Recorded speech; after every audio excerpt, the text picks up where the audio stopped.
Welcome to the Monday edition of the 4-Star Chicago Sports Podcast. We are the Halas Hangover. Boys, Arizona ran the Bears right out of the desert this weekend. It was another clunker of epic proportions, another gut shot for us all. How's everyone feeling on a River Street hungover Bears Monday recap show? How we doing, boys? I'm pretty pissed off, Sean. I'm pretty pissed off. But I'm good other than that. You know, I'm not letting it ruin my day this week. It ruined my whole Monday last week. I'm not letting that shit happen again today. What you got, Kyle? How you feeling, man? I was kind of with you, but I feel like a Bears fan, Sean. I feel like the same way I felt for the last 10 years. No change. I was warned today, boys, just so you know that I was reading a bunch of different things, and they said that the Bears podcast viewership will be way down this week because of Bears depression. Can I offer the opposite end of that? I think Bears fans are so used to this feeling that we kind of find comfort in right? it. I feel like these episodes are always more hyped up and more people watch them, to be honest. That's my perception of it. Like I want to let it out, you know? Yeah, we got to get here. We got to get here and be able to support each other. But yeah. But before we move on to this, I didn't get a chance to look into any Monday night bets, but Kyle wants to lay one on before the 7:15 kickoff. What do you got there, Kyle? Yeah, Sean, I just did one today. I mean, I do expect Patrick Mahomes to reach the over. I think it's 250 yards. I'm not going to take that, but I do expect to reach that. I took the Chiefs money line, Kate Otten over 53 yards, and Travis Kelce over 60 yards. I love Kate Otten for sure, and please give me 80 and a touchdown out of Kelce so I can maintain first place in my other fantasy football league. Yeah, so Sean, Kate Otten is playing the Chiefs. They are ranked dead last, 32nd in the NFL against the position tight end. Travis Kelce is playing the Tampa Bay Buccaneers. They are 28th in the NFL against the position, so fourth of last in the NFL. We got Jebediah in the building, guys. Kyle, thank you for the bet, man. Everybody should play that. Kyle's been on fire this weekend. Yeah, Kyle's smoking hot, man. He's doing a lot of great things with his bets. Jebediah, make that bet. He's in here to thrash Caleb. I can tell you that. Yeah. No, it's not Judah. It's Jebediah. Jebediah. Yeah, different guy.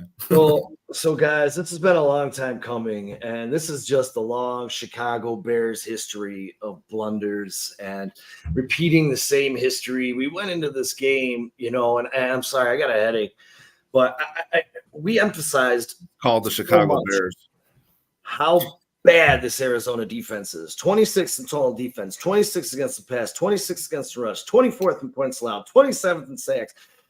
Dead last in third down defense. I mean, 29th and 31st in quarterback pressures.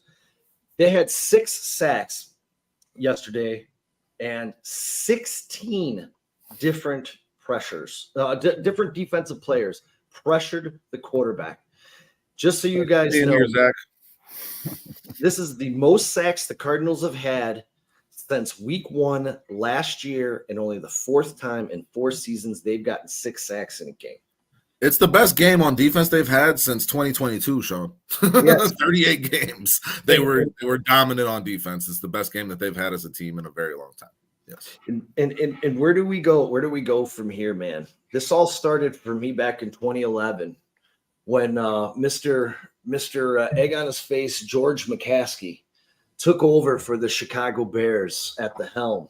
And it started, he inherited Lovie Smith, fired him in December 31st, 2012, hired Trestman. He stuck around 2 years, hired Fox. He stuck around 3 years, hired Nagy. And now we're back on this Flus train.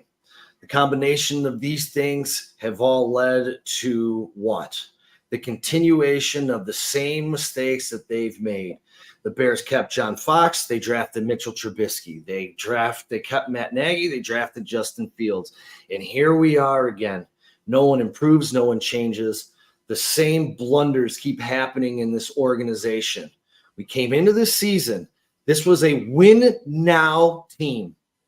I'm going to ask you guys this question. At any point right now, after the defense gave up 150 rushing yards and 3 touchdowns in the first half, in a play that's never happened in a half a century in the NFL. Do you guys feel that you were misled by this organization going into the season? Because these same mistakes, stockpiling over and over. And here we go again. The vicious cycle is going to start again.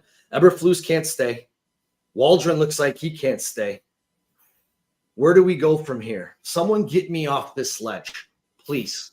Who wants to take the reins here? There's nobody here that's going to get you off the ledge, Sean. I mean, we all kind of feel the same way. And what you're saying is true, you know, and the common denominator is the McCaskies. It is. And they continue to make bad decisions in terms of, and backwards decisions in terms of how they put these teams together. Like you said, you know, you keep Fields and bring in Flus. Flus has no connection to him. You know, you hire Ryan Poles, but you've kind of already decided who your head coach is, and that's Matt Eberflus. You know what I'm saying? So like, it's kind of like Poles, you're kind of going with this guy. Now Poles did double down, and he. And then it's like, hey Poles, can you hire our president? Yeah, and then yes, Ryan Poles, the GM, is the guy who decides who our president of football operations is, guys. Yeah, I forgot about that one. It's just all ass backwards. Thank you for reminding me of that one, Brandon. Yeah, I did forget about that, Brandon. And here, man, at the end of the day, and then Poles builds his team from the skill positions in. I mean, like it's just everything's done. At the end of the day, like you said, Matt Eberflus is going to be gone from this team if this team does not make the playoffs. Which, you know, they went from a 71% chance if they won that game to a 44% chance losing that game. They now have a 44% chance of making the playoffs. And 44 is optimistic. Well, that's the numbers. Those are just the numbers that are out there. Because that number I think is based on what your record is at this point of the season, no matter what the remaining schedule is. But in the Bears, they have the hardest remaining schedule in the NFL, and they did not give us a lot to bank on in terms of what they're going to carry forward. But to answer your question about what you originally brought up, Sean, Eberflus will be gone, Waldron will be gone, and now we've potentially probably wasted a year of development on our rookie number one quarterback. And this sounds familiar, guys. This is deja vu. It's like the same shit over and over again. Yes, Sean. There's no getting on the ledge. Let's jump. History just repeats itself. And we talked about this earlier. What's the definition of insanity? Doing the same thing over and expecting a different result. And this is now the third time in a row they've done this, and the result is the absolute same. And a disaster. This is a hilarious and insightful comment by Jebediah, guys. I miss the days I could say to myself, at least I'm not a Lions fan. It's even worse now, right? Because the Bears are the worst team in this NFC North. These other teams that we've been able to say, like, at least we're not those guys. Like, they're now at the top of the division. So it's like we're just the worst team to have to root for in this whole division, man. Well, it's because it's systemic failure. And it's like you said, man, it's the same people making the same decisions and hoping for different results. And then Ryan Poles comes out here and pitches like on his McAfee appearance, it was all like, I want to put the Bears that didn't have a franchise quarterback and not a modern day offense and only played hard hitting football, black and blue football. I want to put those days behind me and bring something new here. While you said that, you were retaining the coach that's been a part of the losing recipe for as long as it's been losing, which is as long as I can remember, guys. And I'm going to be honest with you. Lovie Smith's the best thing since Mike Ditka. Yes. And he didn't win a Super Bowl either. So it's not got working. Us there at least. It's not working. What you're doing is not working. And it's got to change. And now, if you believe you've got the right guy, Ryan Poles and Caleb Williams both, I think, need to dictate what's best for this team moving forward in regards to how it's run, man. Caleb Williams is a guy that wants to be held accountable. This team wants to be held accountable. This team, I will say this, guys, for the first time after this game, we talked about how do you respond, right, to that loss in Washington. It was soul crushing for you as a fan, but as a player, how do you respond? Because you got to keep moving forward. I mean, the response to me following the Cardinals game is pretty much the same response we get from Flus for his questions, right? Just no accountability. Things got to be better. We don't know how, but they have to be some point. We got to find answers. He's almost saying to you like things got to be better, so they will be eventually, right? Like, I'm not going to find solutions to make them better, but I think they will be at some point because it doesn't get much worse. And the way they responded to that loss, and the way Darius said it, man, can't let the Washington Commanders beat you every week for the rest of the season. Mm-hmm. It started for sure. I mean, they came out flat, and I know they were injured, man, but there's no excuse for the lack of Injuries are an excuse, man. That was to me. It looked like lack of effort all around the board. And you can't keep doing this. So I'm sorry, guys. We can dive into this later down the road in this. There's episode. so many things to talk I want about. to talk about it, but I don't get a rookie head coach to run this organization ever again. Yeah, we'll definitely get into that in just a little bit. We're going to get into that. What you think, Kyle, man? What you think about this, man?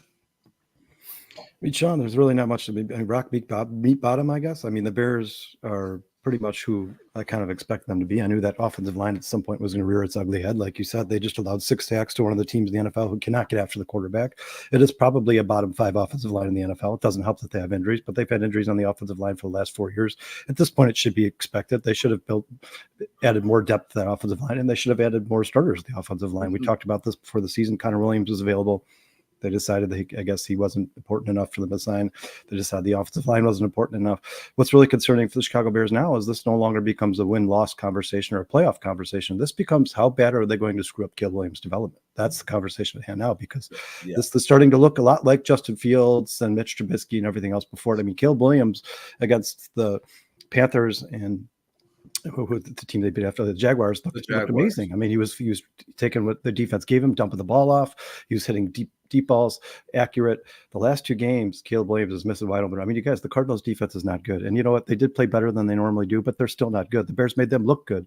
And the Bears offense is just really bad, Kyle. Yeah, this is starting to get incredibly concerning, because Caleb Williams, the guy who looked like he was starting to come into his own and become a dominant player in the NFL, is missing wide open receivers. He's not seeing the checkdowns. He's holding onto the ball too long. He's just doing all the things that we've watched every quarterback in Chicago fail for the last 5 years. He's starting to do the same stuff. And I don't think Caleb Williams is that guy. I think you need to get these coaches as far away from him as you possibly can, as soon as possible. And in the Bears history, you guys, they don't do that. They just don't do that. They're not going to fire Matt Eberflus. It's not going to happen. They have no problem being the laughing stock in the NFL. They've proved that time and time again. It doesn't bother them. You got to ask yourself, Kyle, what good does it do? If you're talking about just finishing the season with an interim coach, like, I mean, what good does it do? That's what scares me most about this season, man, is usually when the Bears are done, and before I did this podcasting thing, when the Bears were 8 weeks into a season and they were shit, I didn't have to watch. I could use my Sunday for something else. That was the beauty of it. Now I kind of do, because I want to be informed. We got to come on here and know what we're talking about. But here's what disheartens me most, and Kyle said it, is the seasons are like, Sean, you said something earlier. You said the goal, this was a win now team. I agree that Poles wanted to be. He said win. That's what Poles said before the season started. That's the goal. I think this season their expectation in regards to winning was still very low. Win more games than last year, make the playoffs. I think as long as Bruce wasn't losing games, he probably had a job next year, but that's pretty obvious that that's just not a thing. But I still, when the Bears suck and you know the season's over, which I'm going to say it here, guys, now I believe it is. I believe there's no postseason for this team. They're in a really tough division, and they haven't played any of them yet. That doesn't help. But you at least want to tune into every Sunday's game thinking, like, I can watch this young kid that for me, man, been a fan of since 2020. Like, I can watch this kid progress as a Chicago Bear and become our future. And Kyle's right. You don't even have that to hang your hat on anymore, because Waldron is not developing this player. He is Caleb is regressing, and that is frightening. So on top of all that, if you can terminate Waldron today, if you think there's even a chance that Thomas Brown, or is it Kirby Joseph, is this the quarterback? These guys might not hurt Caleb's development. Give him a shot. And Thomas Brown, for those who don't know, was the Carolina Panthers offensive coordinator last year. And he's is he the quarterback's coach now for the Bears? Passing game coordinator. Passing game coordinator. Kerry Joseph is the quarterback's coach. Well, Thomas Brown did call an offense for a rookie quarterback 3 weeks ago. He did. That hasn't worked out for that rookie quarterback, though. What's most disappointing for the Bears is I honestly believe that the Ryan Poles had put together the best roster the Bears have seen in years. And I was kind of, I know Ryan Poles has had his problems, But at the same time, I'm like, well, at least this team's competitive. In the years past, this team was. I mean, when Ryan Pace was here, they just weren't a good football team. They were signing players for too long contracts, too much dead money, doing everything wrong. But then you start to look at some of the things that are happening around the NFL, and you have to start questioning Ryan Poles even more. I mean, you guys, I don't know if you guys watched the Vikings game or not, but all they talked about was the left tackle they just signed and how good he is and stepping in and playing so well. Yeah, traded for Cam Robinson from the Jaguars. He was starting for them last night. I mean, so why aren't the Bears? Is it just arrogance? Like, oh, Caleb Williams is so good in the pocket, we don't need a good offensive. There's your answer. Just arrogance. Oh yeah, is McCaskey telling Ryan Poles he's not allowed to spend any more money? What's going on? Because the Vikings had no problem replacing their left tackle like that. And I'm not saying he's as good, but he's good. No, yeah, he played well. Real quick, everybody in the chat, thank you for being here. Zach Lipsy, Scott Angel, Jebediah. Keep the comments coming, guys. Hit the like button, hit the subscribe button. But breaking news, Bruce said, too many penalties for the Chicago Bears yesterday. And Jebediah jumped in and said penalties seem to be a problem this year. And that is around the coaching. Now, they had 6 penalties yesterday for 35 yards. And the Cardinals had 2 penalties for 15 yards. The penalties were those pre-snap ones, though. There were some holding penalties that put the offense behind the sticks, and they really set this offense back on a couple of drives where it seemed like they were going to get to the end zone, guys. So that was a big part of that game yesterday in my mind. It threw them off. The back-breaking penalty was the one that Brennan was talking about. The studio guys was that Javon Dexter on that. That was a huge play in that game. That leverage penalty. That's what killed the Bears right there. Was that or the play at the end of the half. The Bears recorded 3 sacks, but didn't it kind of yesterday remind you of before the Sweat trade?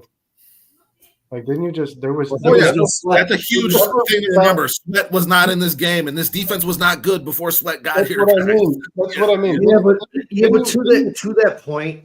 Then you think to yourself, like, man, there's just nobody. Every snap when it's like 3rd down, you got to get to Kyler. I just thought to myself, it's just not, there's nobody, it's not going to happen. It's not going to happen.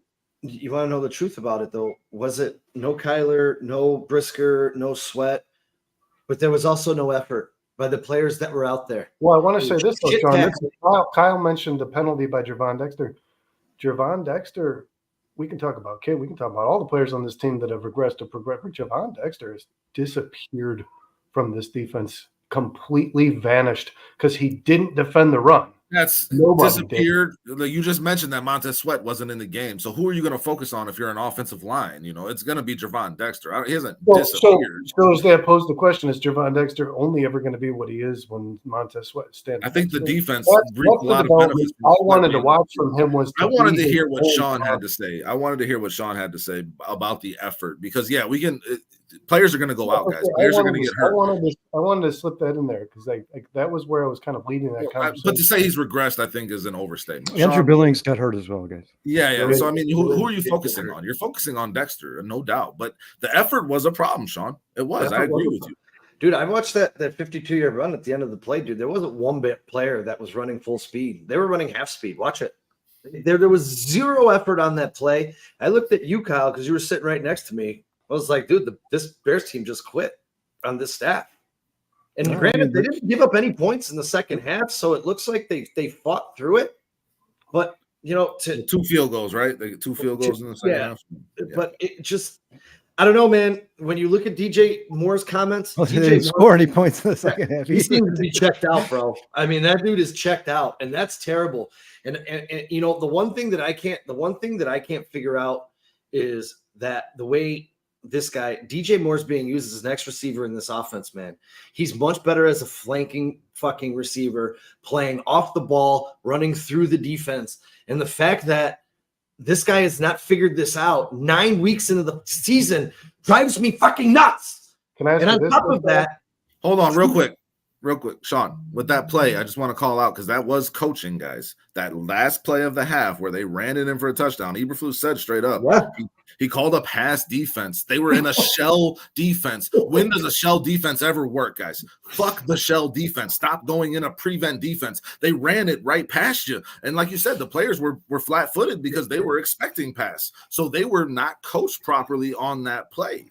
And that goes back to Eberflus and being prepared for what's in front of them, situationally prepared. To give up 2 plays, guys, plays. 2 plays that end a half in the last 2 weeks. They had 26 seconds on the clock in both the last half of the Washington Commanders game and the first half of this Arizona Cardinals game. They're the only team that's given up touchdowns on drives like that in back-to-back halves. That's insane. That's just complete lack of preparation. And to touch on that really quick, Dustin, per the Elias Stats Bureau, that's the longest TD rush in the last 20 seconds in the first half since the merger.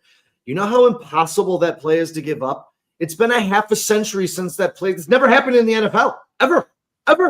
Yeah, and to have two plays like that in back-to-back weeks, come on. I agree with real quick. I agree with Roberto before you get into what you're about to say. I agree with everything you guys are saying, but we also, you have to hold players accountable as well. That tackle attempt by Austin Booker was the most pathetic, absolutely terrible thing I've ever seen. And he literally he dove at the player, told it to Ricardo, and instead of trying to wrap him up, he just shouldered him. Sean, I don't know if you have that play available, but he just shouldered him. He's an off the field project. If you ask me. I agree, Vernon. I think my days of watching Austin Booker are numbered. Unfortunately, he needs to be on the field, especially when Montez Sweat is hurt, guys. So he's a guy that we need to play. Yeah, unless the Bears make a trade they were talking about. In regards to what you were saying, Zach here from the chat actually asked me today, guys, and it's a question I had to think about. A lot of players are frustrated for a lot of reasons. DJ Moore is a special case, I feel like, because he asked me today, who's DJ Moore mad at, the Bears or Caleb Williams? And I thought, it's a good question. DJ Moore was here with a bad Bears team when the same coaching staff gets even. But he did. But DJ Moore loved Justin Fields, so it does beg the question. Well, Brandon, who's DJ Moore mad at? That goes back to my point of them using DJ Moore mad at anyone. No, that goes back to my point. DJ Moore is being used as an X receiver, dude. He's not an X receiver. He's a flanker, man. He plays off the ball. He runs through the defense. Do you guys think that's the way he's played his entire career? Problem with Caleb Williams? What'd you say? No. Do you think DJ Moore has a problem with No, I think he has a problem with Shane Waldron. Yeah, I agree with that. Well, that's the role he's being asked to play. Yes. He should be playing more of a Debo Samuel type role. Yes, you're right, Sean, in terms of how he's being utilized. I answered Zach. I think Rome Odunze should be playing the role that Caleb or the DJ Moore is playing. One bright spot. Rome Odunze looked fucking awesome yesterday. Rome Odunze looked great. He was getting awesome. Yeah, and if Caleb wasn't off yesterday, he would have had a much bigger day, man. That should have been a touchdown. That pass to Rome Odunze when he was wide open down the left hash there, that should have been Caleb should have let him on, and that should have been a touchdown. So Kyle, as you bring that should have been. I agree. As you bring that point up here, I kind of wanted to get a little bit into his deep ball accuracy because entering Sunday, Caleb Williams was 31%. On his throws of 15 yards or more, 29th best in the league. Yesterday against the Cardinals, he was 1 for 8, 12.5%, and that was per Courtney Cronin. She did a great job researching that today. But if you go back and you look at that ball that he threw to DJ Moore or to Rome Odunze down the field, Rome Odunze had to basically turn around and stop. And get that ball. Now, not to mention that gave safety time to catch up, man. That should have been touchdown. I got a great picture of it. Just that was that was a long pass, guys. He threw that from the 30-yard line to the 30-yard line, basically. It almost looks like he's receiving a punt. He's waiting for the ball. Yeah, but the other thing, Sean, with that stat is how many of those deep passes is he being pressured on? Well, right? to answer that question, on most of them. To answer that question, Dustin, when I'm looking at things, I look at the eye tests and I just watch.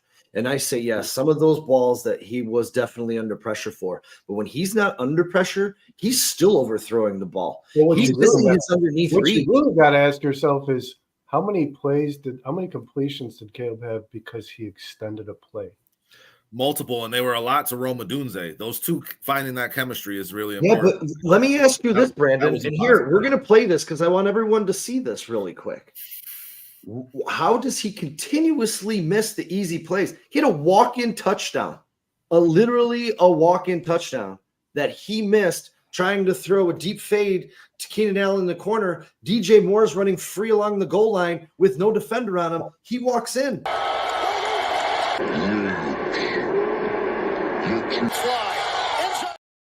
He's running Yeah, free that's a along the touchdown. goal line. That's a I'm touchdown. not That's saying Caleb's biggest issue is not taking what's easy, what's right in front of him. That is, he's holding it. I'm not saying Caleb's been flawless. I'm not saying issue. he's not making mistakes, but I am saying he's also doing things that most quarterbacks just won't do. Yeah, but sometimes he doesn't need to do those things, Brandon. He can just take the easy thing that's right in front of him and keep the offense moving. That is very true. I don't know what you're referring to. Like on the plays where he needs to get out of the pocket because he's under pressure immediately and run around and make a completion. That's Caleb Williams. That's hey, can I just say? But he also extends bad plays and takes sacks, man. He also it's only last week, Dustin. It's something he's going to do. Do you take the good with the bad, or do you eliminate all of it? You have to. It's only fair for this fan base. Yeah, it's only fair for this fan base to critique Caleb Williams because Justin Fields was destroyed here. He played behind a much worse offensive line and much worse weapons, dude. I was going to say, missing the same throws. I don't know. Larry Borum starting at left tackle. That's all right. What about Washington? He was starting for Justin Fields. Yeah, he was Justin Fields starter. Yeah, he was throwing to N'Keal Harry and Nipsa Webster and Byron Pringle. The issue with Justin Fields, man, wasn't things like the issue with Justin Fields. I'm not making this Justin Fields. The same problem as Caleb. He takes sacks when he shouldn't. Caleb does that. Caleb Williams is taking sacks when he shouldn't too. Justin Fields cannot say he's not. Guys, if the defense lined up in the same formation every play for the entire game, by the fourth quarter, Justin Fields wouldn't be able to tell you what the fuck the defense was doing on the other side of the ball. I guarantee. That's the problem with Justin Fields. He couldn't read a field. If somebody said your life depends on telling me what that defense. Did you watch the play Sean just showed? Caleb Williams is not doing it either. He's not reading the field very well. That was not a good read. He's reading it better than Justin Fields ever did. He's also being asked to read. I'm not comparing the two. I'm comparing the fans' reactions. That's not fair to him. I'm not comparing the two quarterbacks. I'm comparing the fans' reaction. I'm not comparing the two quarterbacks either. It's like Justin Fields is evil. Caleb Williams can do no wrong. No, there's a happy medium. There's a middle ground. Caleb Williams is going to be a good quarterback. He looks like he's going to be a good quarterback. He has not played well the last 2 weeks, regardless of pressure or not. He has not played well the last two games for the Chicago Bears. He's missed wide open receivers. He's underthrowing players. He's not taking checkdowns. He's holding onto the ball too long. He's taking too many sacks. Caleb Williams is making the same mistakes they were saying he was going to make when he got drafted. Sean, can you real quick? What's the draft profile on the coaching staff to adjust both to those weaknesses? And here's the coaching staff is not doing that at all. The coaching staff is not doing that at all. They're asking him to go through a lot of reads, guys. Here's the question: and that's not doing him any favors. How many turnovers do you think the average rookie quarterback has when they're pressured over 50% of their dropbacks over 2 weeks? I don't know, man. That's an insane question to ask, Brandon. Scott Angel, guys, says, as said earlier, Poles built this from the outside in. Horrible mistake. Build your lines like Detroit did. Absolutely. Everyone else becomes much better. 100%, Scott. I think all four of us agree with you, Scott. We've all talked about that. He did it backwards. Yeah, and that's a problem, and that's a theme with this organization is doing shit backwards and expecting it to, like, you're zigging when everyone else is zagging, so you're going to be ahead of the curve or something. But you're not. You're actually putting yourself behind the curve, guys. It's flawed logic. It's flawed logic. Brandon, I just want to quote our 2016 World Series championship baseball coach Joe Madden, and this is all I want from Caleb Williams: do simple better. Because he's not doing simple better. He's not taking what the defense gives him. He missed like 9 checkdowns to DeAndre Swift yesterday. DeAndre Swift could have had 300 yards. I mean, it was abysmal at the short passes and him not taking what the defense gave him. This wasn't 1 week. This is 2 weeks in a row. It's a problem. What you're saying, simple better. To what you're saying, and I agree with you, Sean, but to what you're saying, Zach Lipsy says it's easy to look at a play after and say he missed that guy, but you really don't know the order of the reads, and Moore was probably the fourth read there.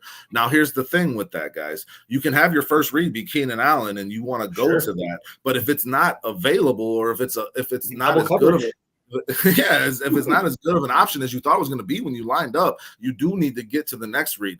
And my problem is that Shane Waldron is not simple. You're saying do simple better, Sean? Yes, I don't think Shane Waldron is preaching that to Caleb Williams and simplifying the game for him. We see Jaden Daniels having the game simplified for him. He's throwing it on the first read more than any quarterback, and he's having a lot of success doing it. And that is by design, guys. And by design, the Bears are doing the opposite to Caleb. But we've said and bashed on this coaching staff for the last 3 weeks. At some point, we have to start talking about Caleb Williams, right? You guys, whether regardless of why the agree. We are talking about it. Yeah, like it's also partly Caleb. I mean, Justin, like you said, that could have been his 4-3, but DJ Moore was on the same side of the field that he threw on, so he could see him. His eyes were towards DJ. See him wide open. He's right in front of your face. He's 15 feet in front of you. You have to see that play. I mean, Patrick Mahomes sees those plays. That's what makes great people great. Here, hold on. Not great. Those are the difference. I'm not listening. I'm going to be honest.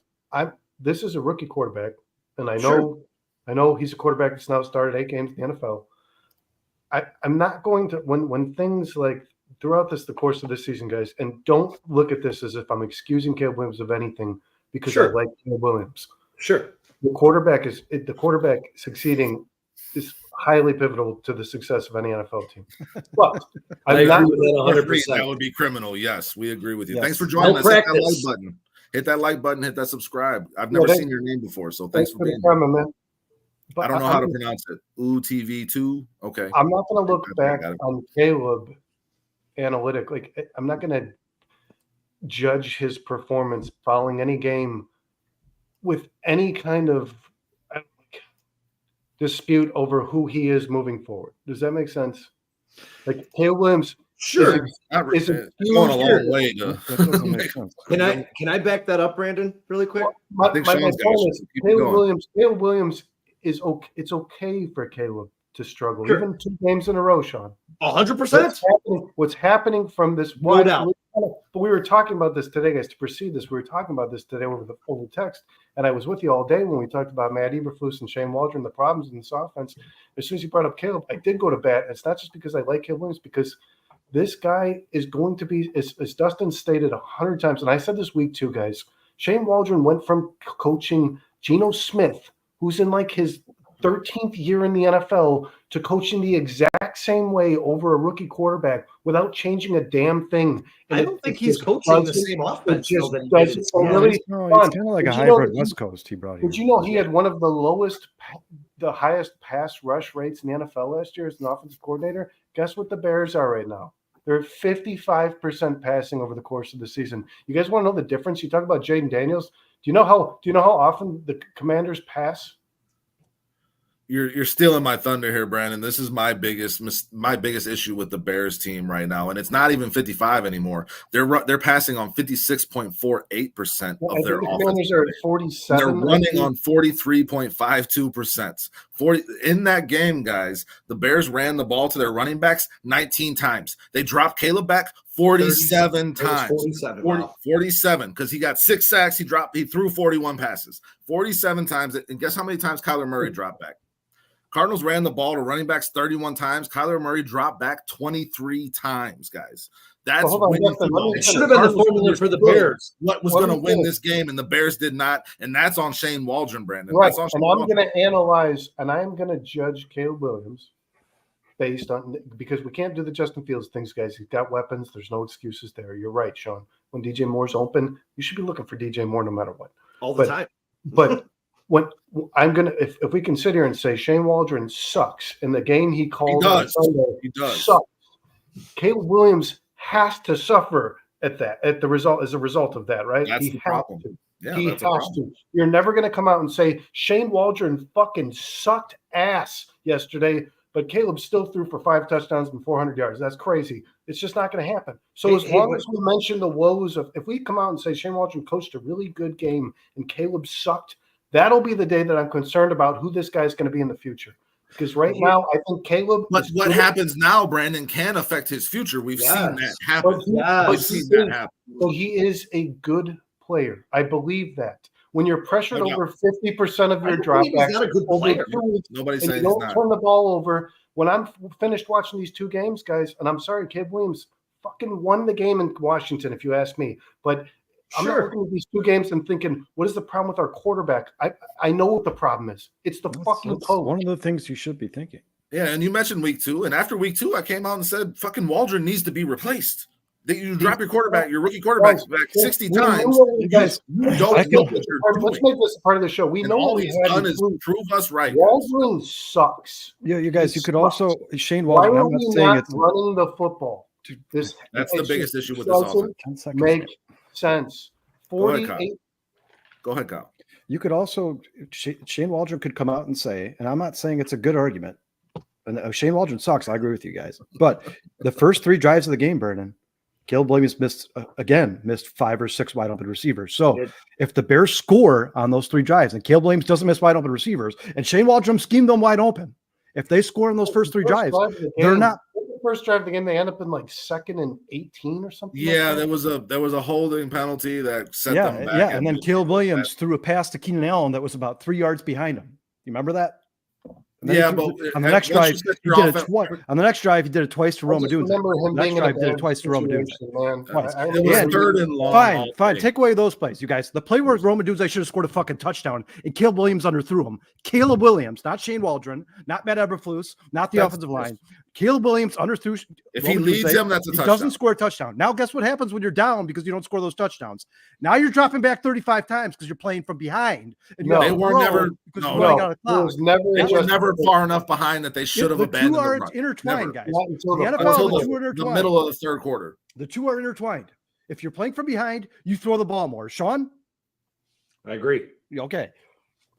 Okay, but here, what Zach Lipsey's saying, guys, 40. It was 41 pass attempts, and then the sacks was 6. So 47 times he dropped back. Swift only runs the ball 16 times. Yes, a recipe for disaster. That's what Brandon's saying. That's what I'm saying. Those numbers should be flipped. The Bears should be running 55% of their offensive plays. And passing 45%. I agree. What I'm saying is a small, tiny percentage of that is Caleb Williams' early game woes are contributing to those numbers. But when you come out early and establish the run, Kyle, then you have something to build off for your rookie quarterback. Dustin,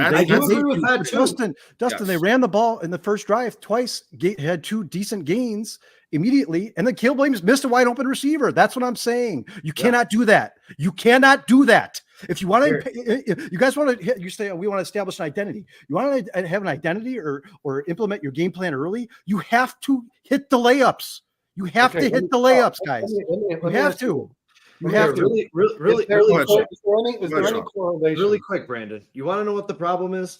Is when this guy was drafted and you guys were all on this train, 100%, this guy was built as a can't miss prospect, not a development quarterback, a quarterback ready to plug and play.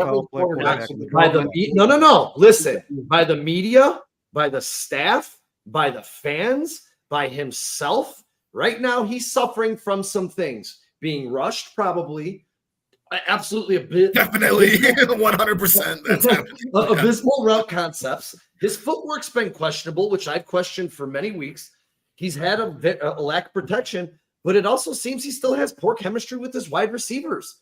All this together has to do in a snowball. But again, the fans are upset because this guy was billed as we're coming in, and goes back to what I said earlier. We were billed as a win now team. DeAndre Swift, DJ Moore. Yeah, that is not fair. I agree, Kyle. It's Sean. Fair? What's not fair? What's not fair is that you to have those expectations on a rookie quarterback in the first place. This guy walked up to our punter on draft day and said, "You won't be punting much because we're going to score a lot of touchdowns." Yeah, and why would you not want your quarterback to have that confidence, Sean? And what was he built as? Why would you not want him to? No. What was he built as? You're going to tell me I'm wrong because I'm not wrong. He was built as the best prospect since sliced bread, a plug and play, can't miss. There was people on this but we're talking about the issues that are leading to him not performing. 5,000 yards and 40 touchdowns in his first fucking year. Who the fuck said that? Well, who said let that? me ask you this though. So you're saying this. Nobody said that. I guess this is what I have to ask you and Kyle both. Well, there was plenty of people. Yeah, because we're talking about coaches all day, and then Caleb Williams comes up. So I have to ask you this: is your view over who Caleb Williams is going to be and who he is and his potential changed because of 2 games? Mine has not. Caleb Williams is not my concern. I will say this: Caleb Williams is not my concern. Coaching staff is my concern. I think Caleb Williams is going to be a good quarterback. Now, I will say this: I've watched Caleb Williams every single down for 9 weeks now, guys. I've watched every single play. I've watched his decision making. I've watched his accuracy. Okay. Now, listen. When Caleb's coming in, I agreed with you guys. I think Caleb Williams is going to be a quarterback in the NFL. The question for me wasn't, is Caleb going to be good or bad? It's where's the ceiling? And I will tell you this, Brennan, the ceiling, generational is the top of the ceiling. It's dropping a little bit. The ceiling is dropping a little bit. After 8 That's games. what I'm saying. That's what I'm saying. I'm saying this guy is not like the guy, like the next coming of God to play in the NFL and be the best quarterback ever in NFL history. That is not. He's not that guy. He's not. Zach says he doesn't blame still be very good. Zach says he doesn't blame anyone but Eberflus and Waldron for yesterday. Caleb played bad, but game could have been totally different. In terms of how they attacked this game, guys, the game was not out of hand until the middle of the third quarter, and they were dropping back to pass way too much. You're not putting your quarterback in a good position. So let's go over this. That's really what it comes down to for me is a bad game plan and then bad execution by the players of a bad game plan. This is a bad football team. You got a rookie quarterback trying to lift them up, so he's going to make mistakes because he's trying to play hero ball. I understand that. I get that, Dustin, but it's at the same time. You're at the end of that sentence, you should have an asterisk that's like, but Caleb played like shit, right? Okay, right. Hold on, Washington. Regardless of the coaching staff, Caleb played like shit. Washington passes the ball, I believe, at 47%. They have a 7-2 record. Denver passes the ball at 53%. They have a 5-4 record. The Bears pass the ball at 56%. These are three teams that have rookie quarterbacks starting for the entirety of the season. The Bears also don't have an offensive line, Brian. 4-4. It's another huge difference between those. What's up, Kyle Harris? They don't have an offensive line. Is it proving? Does this say anything, or is it coincidence that the less a rookie quarterback has to pass the ball, the better the game, especially. Yeah, you guys. Once again, okay. Let me rephrase this so it sounds easier. Hold on, Sean. I am not saying that Caleb Williams is the mistakes he's making make him a bad quarterback, or that the coaching staff is not to blame for his early. I feel like we're not focusing on Eberflus anywhere near enough in this show. Yeah, I'll say that. I'm not saying that. What I am saying, I didn't want him here to begin with. The guy's fucking. We need to talk about that because if we're going to put it all, let me finish my sentence, and then we can. Caleb Williams did not play well, but this ain't on Caleb's feet. This loss. What I'm saying is, if you're a Bears fan, guys, which you guys are, and you like Caleb Williams, right, and you're worried about the future of the Bears and where this team's going to go for the next 10 years, correct? Everybody here, correct? Okay, so. Very worried about his development. Even though the coaches are fucking him up, the offensive line sucks, so on and so forth. When he does have that couple seconds in the pocket, he's not rushed, and there's an open receiver, and you're watching him throw the ball. You physically have to watch his arm, his footwork, the throw, where the ball lands. You have to watch all that, right? And you have to critique all of it all the time on every down, right? Is Caleb missing receivers on plays where he's not being rushed? Brennan. Has he missed receivers on plays where he's not being rushed? Now, yes, the answer is yes. Now, you have to ask yourself at some point, guys, is this Caleb Williams, or is even the place where he's not being rushed, he's seeing ghosts because the team sucks so bad, or it's just Caleb Williams and he's going to miss open receivers for the rest of his career from here at time and again? Is this just who he is? Every quarterback is going to miss open receivers. Every quarterback is going to. All right, Justin. Now, how often? Now, the less you do it, obviously, the better. When you have those easy throws, you need to make them. I agree with you. But Caleb is trying to put this whole team on his back, and that's a recipe for disaster. You know what's strange too, man, is you asked me that question after 8 weeks, and I feel like you, yourself, and Sean were very big advocates of Justin Fields being a good player. It's week 9, yes. 8 games. Yes. 8 games, sorry. 8 games. Yeah. I feel like you were asking me this question of Justin Fields 2 years into his career. Dude, I'm asking the question because he's the Bears quarterback. Do you guys want to not talk about Caleb Williams? No, do I think Caleb's going to miss passes for the rest of his career? Do I think Caleb's going to miss passes? You can't compare him to Justin Fields, and you keep comparing him to Justin Fields. Let me ask you a question. Because Brandon, I'll say this really quick. I'll never be faulted for wanting a Chicago Bears quarterback to succeed. Sean, Justin Fields was my quarterback, and yes, I wanted him to succeed. I don't think he was given the proper tools or proper coaches to become a proper quarterback in the NFL. And now we're watching that same story. And now we're watching that same story repeat with Caleb Williams. Sean, can you really quick? Can you give us that draft profile? Sean, can you give us that draft profile real quick? I just want to hear it. You guys, listen. Give him 1 second. Give 1 second. 1 second. How long did it take for you to say, maybe this is Justin? Maybe this guy isn't a starting quarterback. Maybe I knew Justin had his problems. How long did it take for you to think, tell you this. Maybe this guy sucks?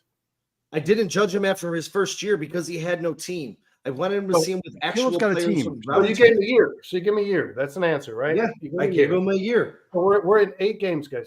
8 games.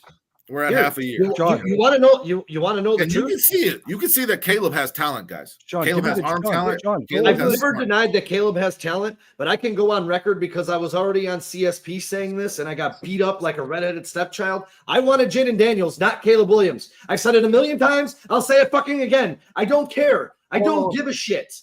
I don't care. Judge me. Say, that oh, was you're a a fair Bears fan. I conversation, don't care. Sean, that was a fair conversation to have. I said it in March. I said it in April. Guess what I said last year? CJ Stroud was the best quarterback in the fucking draft. Guess what? I was also told I don't know how to evaluate quarterbacks. Guess who the rookie quarterback, the best rookie quarterback in the league is right now? Jaden Daniels. Thank you. But would Jaden Daniels be? Hold on. Would Jaden Daniels be having the same success with this coaching staff in this organization? That's the real question. No, because you know what I said 3 weeks ago? It's not a competition between Jaden Daniels and Caleb Williams. It's a competition between Kingsbury and Quinn versus Eberflus and Waldron. And if you flip-flop them, Caleb's probably having success in Washington because our staff sucks. Okay, so then it comes back to coaching and organizational decisions. It does matter. You just said it. It came down to this when I was looking at these prospects. I watched every goddamn game that Jaden Daniels played. I watched him against Alabama playing pro-style defenses, dropping dimes, standing tall in the pocket, getting hit right in the chest. And he didn't falter. He put those honest receivers on a dime. You watch with your eyes and judge. Caleb Williams. Yeah, Jaden Daniels also had some NFL receivers he was throwing to, too. Caleb Williams has NFL receivers right now, guys. He's got them right now. He's got DJ Moore, Keenan Allen, and fucking Roman Tunze. But again, that comes back to what is the game plan for this team? How are they going to attack a defense? Justin, hold on. Sean, we do this a lot. You guys do this a lot. Where you voice your opinion over something, I challenge it, I recite it, and you tell me that you never said it. I'm going to ask you, what are you saying about Caleb Williams? That you think he's a bad player? We chose the wrong guy. When the coach gets fired, the quarterback should go to. It's start overtime. It's redraft. It's new court. It's Arch Manning. Tank for everything you got. What are you saying about Caleb Williams? Because last year coming into the draft, and Kyle can back me up on this. Coming into the draft, I said Jaden Daniels was the best prospect in this draft. Give him the profile, Sean. Give him the draft. I said he was the best pro prospect in this draft. What does that mean? That means he's the best pro prospect in the draft. So that's exactly what it means. So they took the wrong guy. Okay, so the Bears made the wrong decision. I did not say they took the wrong guy. You asked me who how do you not say that if you're saying what you're saying? You are saying Caleb Williams can still be a successful quarterback.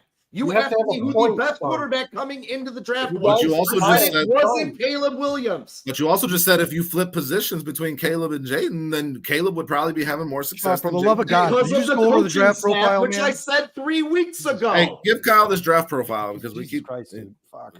You have to have this particular draft profile said you have to have a point. Is a bigger, slower Kyler Murray. Brandon, let him finish. Does the last 2 games make you think that Caleb's not the guy?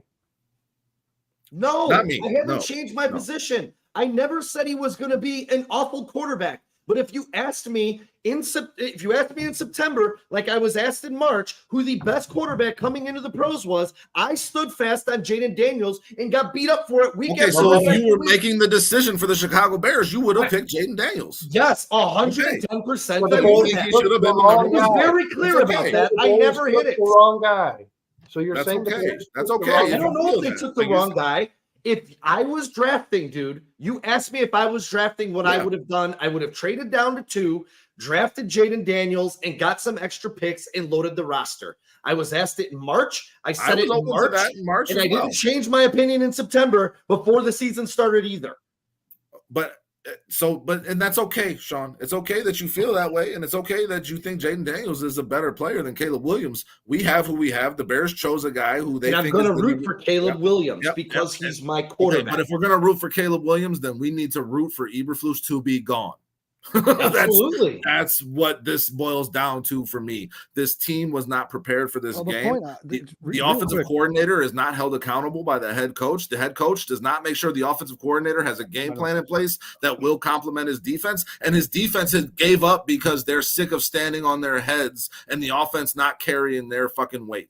That's what happened. The defense quits on this team because First of all, they had some injuries. They're the thing keeping the Bears in games every week. And I said last week, eventually they're going to break, and that's what happened. They broke in this game against Arizona, guys. And Matt Eberflus needs to be held accountable for that. And if I will be clear, I do think Caleb Williams has the talent as a quarterback to lead the Bears into the future. I hope. But if you were asking me then, like I was pretty sure. You believe or you hope? I hope. Believe? I hope. You said you believe or you said you hope? Okay. I don't. I've been clear about this. I don't trust prospects. I never have. Prospects are prospects until they become pros. Right now, he looks like a guy who's struggling with fundamentals. He's not taking what the defense is giving him. He's inaccurate in his deep balls. He's inaccurate in his midfield passes. This isn't me talking. We've watched it in film. I'm not saying this is going to happen for the rest of his career. I'm saying what I'm watching right now is a rookie quarterback. This was not the bag of goods the Chicago Bears, the media, the fan base, Caleb Williams sold us coming out of the draft. He was a plug and play, ready to go, 10, 15 win fucking Bears quarterback. Here's the question, Sean, to me. Are we sacrificing the development of Caleb Williams by having I said it in January. Be the head coach? If you're drafting a new quarterback, you get rid of this bum. I said it 11 months ago. I didn't think he stood a chance to be retained by this team. I really didn't. I was shocked when they kept him. So then we are saying that we could be potentially looking at the same thing with this rookie quarterback that we've seen with previous rookie quarterbacks. 100%. And that becomes not the player issue. That becomes the organizational issue. We have an organizational issue with the Chicago Bears. Correct. I don't think we have an issue with Caleb Williams. I think Caleb Williams is showing that he's a good quarterback and he will get better. I think that he's definitely in his signs. Barring that this team doesn't, if this team does not do the right job, does not do what they're supposed to do in developing him, then we will have another bust in our first round quarterback. We will have another bust. He's definitely shown some signs here and there. The last 4 minutes against Washington was fantastic. But why can't you put that together for a full game? He hasn't, and I don't want to hear Jacksonville and Carolina. It's not just he, though. There's multiple factors that go into that offense not performing. It's not just Caleb Williams. It's not just Caleb Williams. It's the offensive coordinator. It's the running game. It's the offensive line. It's the receivers giving him a target to throw to. There's running the right routes. I don't think Waldron is scheming, running a scheme that fits Caleb Williams. I don't believe that for 1 second. I don't believe Waldron is helping his development. I think he's hindering it by the game plans that he has been calling. Yes, 100%. It's 2 fucking games where your tight end, who is top 10 over the past 3 years in every category for fucking tight ends, including number 1 in drop passes, gets 1 target and no catches in 2 games. Nothing Waldron is doing is helping Caleb Williams. Let's hit some chat stuff here, guys. Zach Lipsy says Caleb still has better numbers than Mahomes this year. I think everyone is judging him slightly hard as a rookie. I can tend to agree with that. We got to keep it in perspective when we're grading our rookie quarterback with all the factors involved. Atmos wants an offensive coach for a QB. Jebediah predicts Caleb's turns out either looking like Mahomes or looking like Cutler. Scott Angel says he's with you, Sean. He wasn't sold on Caleb. Wanted to trade the number 1 again and add draft capital for a line. And that could have worked, obviously. Jaden Daniels is a very good quarterback, guys. I don't think the Bears made the wrong decision, but I don't think they could have made the wrong decision. I'll say that. I agree with that. That's a fair statement, Dustin. Yeah. Okay, and then Zach says Dustin's 100% right. Also, pre-snap penalties is not all Caleb. Those pre-snap penalties killed some very important drives that the Bears were having. And then Kyle Harris says, successful enough to break your heart, Jay Cutler 2.0. That's coming from a Packers fan, guys, just for perspective. Kyle, anything in these comments that you find interesting in terms of what the chat's given us? No, man. I mean, it's just opinion, I guess. Hey, well, these are all opinions. Hey, Kyle, I know that was a clap back at me, so nice one, buddy. I appreciate that. You know, Jordan Love's always going to be good enough to break your heart. I appreciate that from a Packers fan. Love you, Kyle.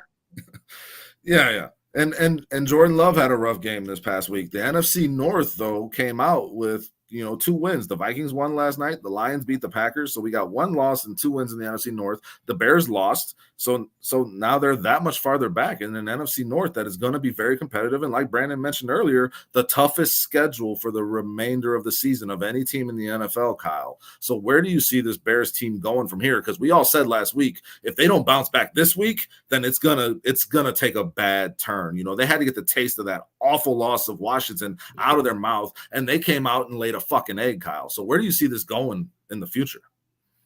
Yeah, it's exactly where I said it was going, guys. I mean, the Bears are not. This is the road and home woes I've been talking about all season. That they're now 0-4 on the road. They're 3-18 on the road. Under Matt Eberflus, and 0-18 on Sunday road games since he's gotten here. And to be honest with you guys, it's not going to get much better because the teams they're about to play are much better. I don't think their coaching staff is capable of winning close games. I don't think they're capable of beating good teams. I don't think they're capable of winning on the road, and their offensive line is atrocious and probably the worst in the NFL, and are only getting more banged up as the season goes on. So there's really no light at the end of the tunnel, guys. I think this is this is kind of one of those playoffs. You talk about playoffs. That's one of these scenarios where Bears fans are currently in now. It feels like it's like that every time we start talking playoffs in Chicago, man. Like it's real quick. There's a lot of people here are saying that. Bill Polian's to blame, or Ryan Poles. People saying that George McCaskey's terrible. You guys, George McCaskey. I don't know if you guys remember this or not. But George McCaskey and Bill Polian narrowed the coaching search down to 2 coaches for Ryan Poles to pick. 2 coaches. Do you guys remember the 2 coaches? Wasn't Dan Quinn one of them? Dan Quinn and Matt Eberflus. Yeah. Ryan Poles chose Matt Eberflus. Dan Quinn is now getting like he's the hero of the world and making Gene Daniels look like a god in Washington. Well, he was the other choice that Bill Polian narrowed it down to. So there's a story. Ryan Poles chose the wrong guy. NBC, and then he chose him again, Kyle. He doubled down on that decision by keeping him after this past season. Hey, really quick. Can I just touch on that? The coordinators that the Bears interviewed instead of Waldron, Kingsbury's number 1, Liam Cohen's number 5, Zach Robinson's ranked 9th, and Kubiak's 23rd. Shane Waldron's currently ranked as the 22nd offensive coordinator. And the Bears fucking only interviewed Kingsbury to get some insight on Caleb Williams. They never even gave him a fair shot at the job, and that was just asinine, in my opinion. I was really excited about that. That's what I picked up because I grabbed those stats from Brad Biggs today. Yeah, Ant Mass says Poles was forced to pick Flus. I'm telling you, for everything I read, Ant Mass, and I'm not in the Bears organization, so I can't know this for a fact. Bill Polian narrowed it down to 2 choices: Dan Quinn or Matt Eberflus. Those were the 2 choices Ryan Poles was given. And that's everything I've read from Brad Biggs, from every single writer for the Chicago Bears. There were 2 choices: Dan Quinn or Matt Eberflus. Those were the choices he was given. He picked Matt Eberflus. Ryan Poles picked Matt Eberflus over Dan Quinn. That's important to note. Thank you, Kyle. Brandon, the way I read it was, first off, they brought all these guys in for these interviews. He really liked Flus. Sean, mute yourself. George McCaskey really liked Flus. Ted Phillips actually voiced himself to George McCaskey saying this is not the guy. This is what I read. That's what got Phillips pretty much demoted, right? Or was he terminated entirely? He's still in the organization, right? Yeah, he got demoted from that job that he had. They got in such a bad fight over this in the building. He's retired. So they got such a bad fight over this in the building that McCaskey had to leave. Then McCaskey called Poles and said when he found out that Flus was having a second interview with another team, he called. He did say this. Yes, and hold on, these are the words that I know I read. Yes, he said this: "You better get my guy back in this building." That's what he said. My guy. Yep, that was an article I read as well, Brennan. Yes, that's what George used talking to Ryan Poles about bringing Matty Eberflus as a potential coaching candidate into this building. He said, "My guy." Pretty suggestive. And he basically fired Ted Phillips over the idea of suggesting that maybe Eberflus wasn't supposed to be that coach of this football team. Oh, do you guys? So how do you think? I don't know where you guys are. Ted Phillips. That decision was done before the end of the season. Before the Bears lost their coach. Before they fired their coach.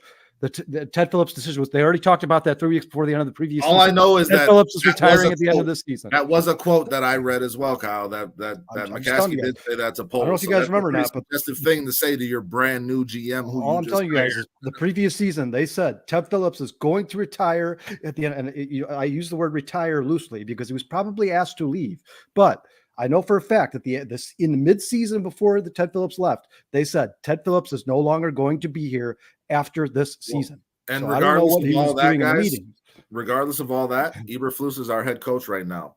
Do you see this getting worse or better? Do you see Flus being able to turn this fucking thing around and make this a competitive last 9 games of the season, Kyle? There's no chance in hell. There's no chance in hell that Matt Eberflus. First of all, the Bears aren't a good enough team to do that. They don't have an offensive line, and they just lost Andrew Billings, Darnell Wright, and Caleb Williams in that game. They all got injured, and not to Caleb's mention going to be fine from what I heard today. Not to mention the injuries they already had coming in. On top of that, Matt Eberflus now has the longest losing streak in the history of the Chicago Bears at 14 games. He did that. You guys remember? Started in 2002 and in 2023. He's 3-18 on the road, and he's 0-18 on Sunday road games. You guys. There's nothing good. Matt Eberflus, I find that whenever I type in Matt Eberflus, all this set records for bad things pops up constantly. I never see anything good. I've never seen anything like Matt Eberflus has the second best defense in the history of Chicago Bears. Nothing. There's nothing good. There's nothing good. No, yeah. His resume is awful. Ted Phillips was a part of the Bears during the hiring of Matt Eberflus. I just Googled. Him being in the building doesn't mean he had anything to do with the decision at all. Ted Phillips really had anything to do with any decision. I think he discouraged the decision. Guys, the Bears are scoring 21.5 points per game, 19th in the league. 294 yards per game, 28th in the league.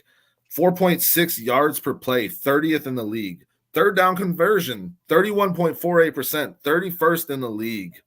Touchdowns per game, 2.5, 15. So I brought those numbers up. Yeah, we brought those numbers up 2 weeks ago when we were talking about if they were going to go 3-0. They're worse now. They're worse now than when we talked about. This is the team I thought was going to rear its ugly head at some point. People are like, Kyle, Flus was hold on real quick. Falling.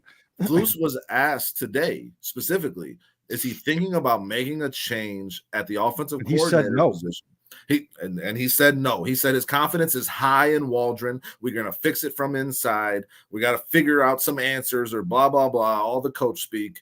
Is Flus tied now? Here, did Poles make a terrible decision in retaining Flus? I think so. I think that could come back to bite Poles in the ass. But Flus now backing Waldron when this offense is so pathetic and embarrassing to watch. Is that going to be what puts the nail in Flus's coffin, Sean? The only thing worse than Flus being retained in this by the Chicago Bears is Kamala Harris becoming the 47th president of the United States of America. It's about the only thing worse I can think of. This guy's got to go, and he should have been fired already. What about Waldron?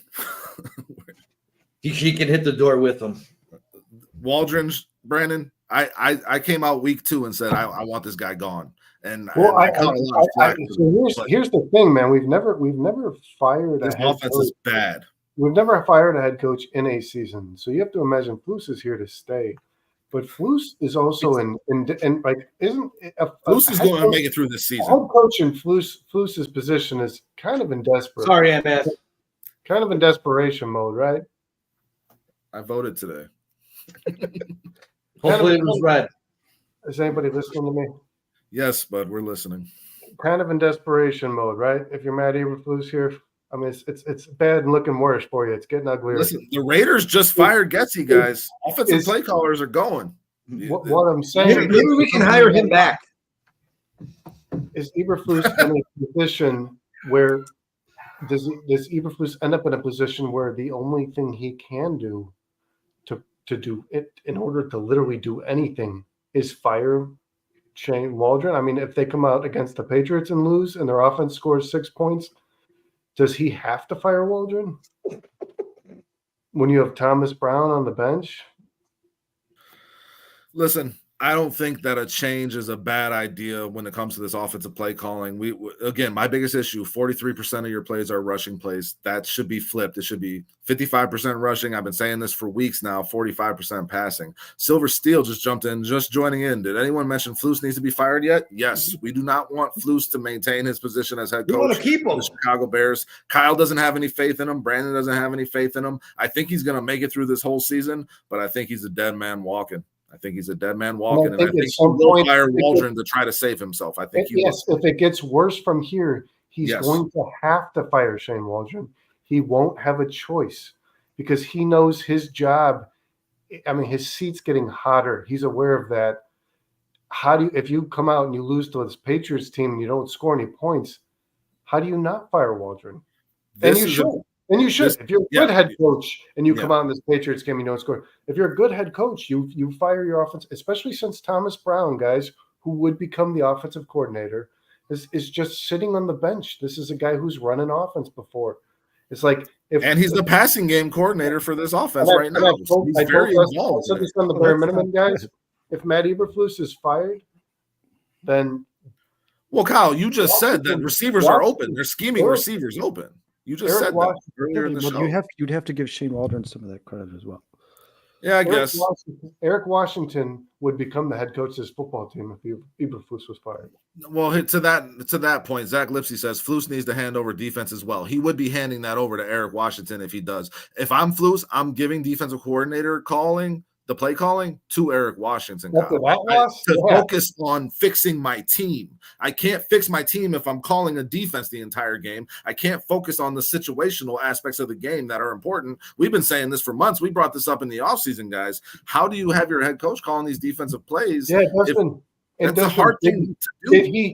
Did he try yesterday? Did Flus try to manage being a head coach, and that's what happens to his defense? You know what I mean? It goes both ways too. You're right. Eric Washington should take over play calling, because if that was Flus's best attempt to be a head coach, and that's what happens to the production on defense after 14 games with 21 points or less allowed, you allow 29. If Flus is like, I have to be a head coach, they allowed 27. Then let 27. Then let Washington call plays.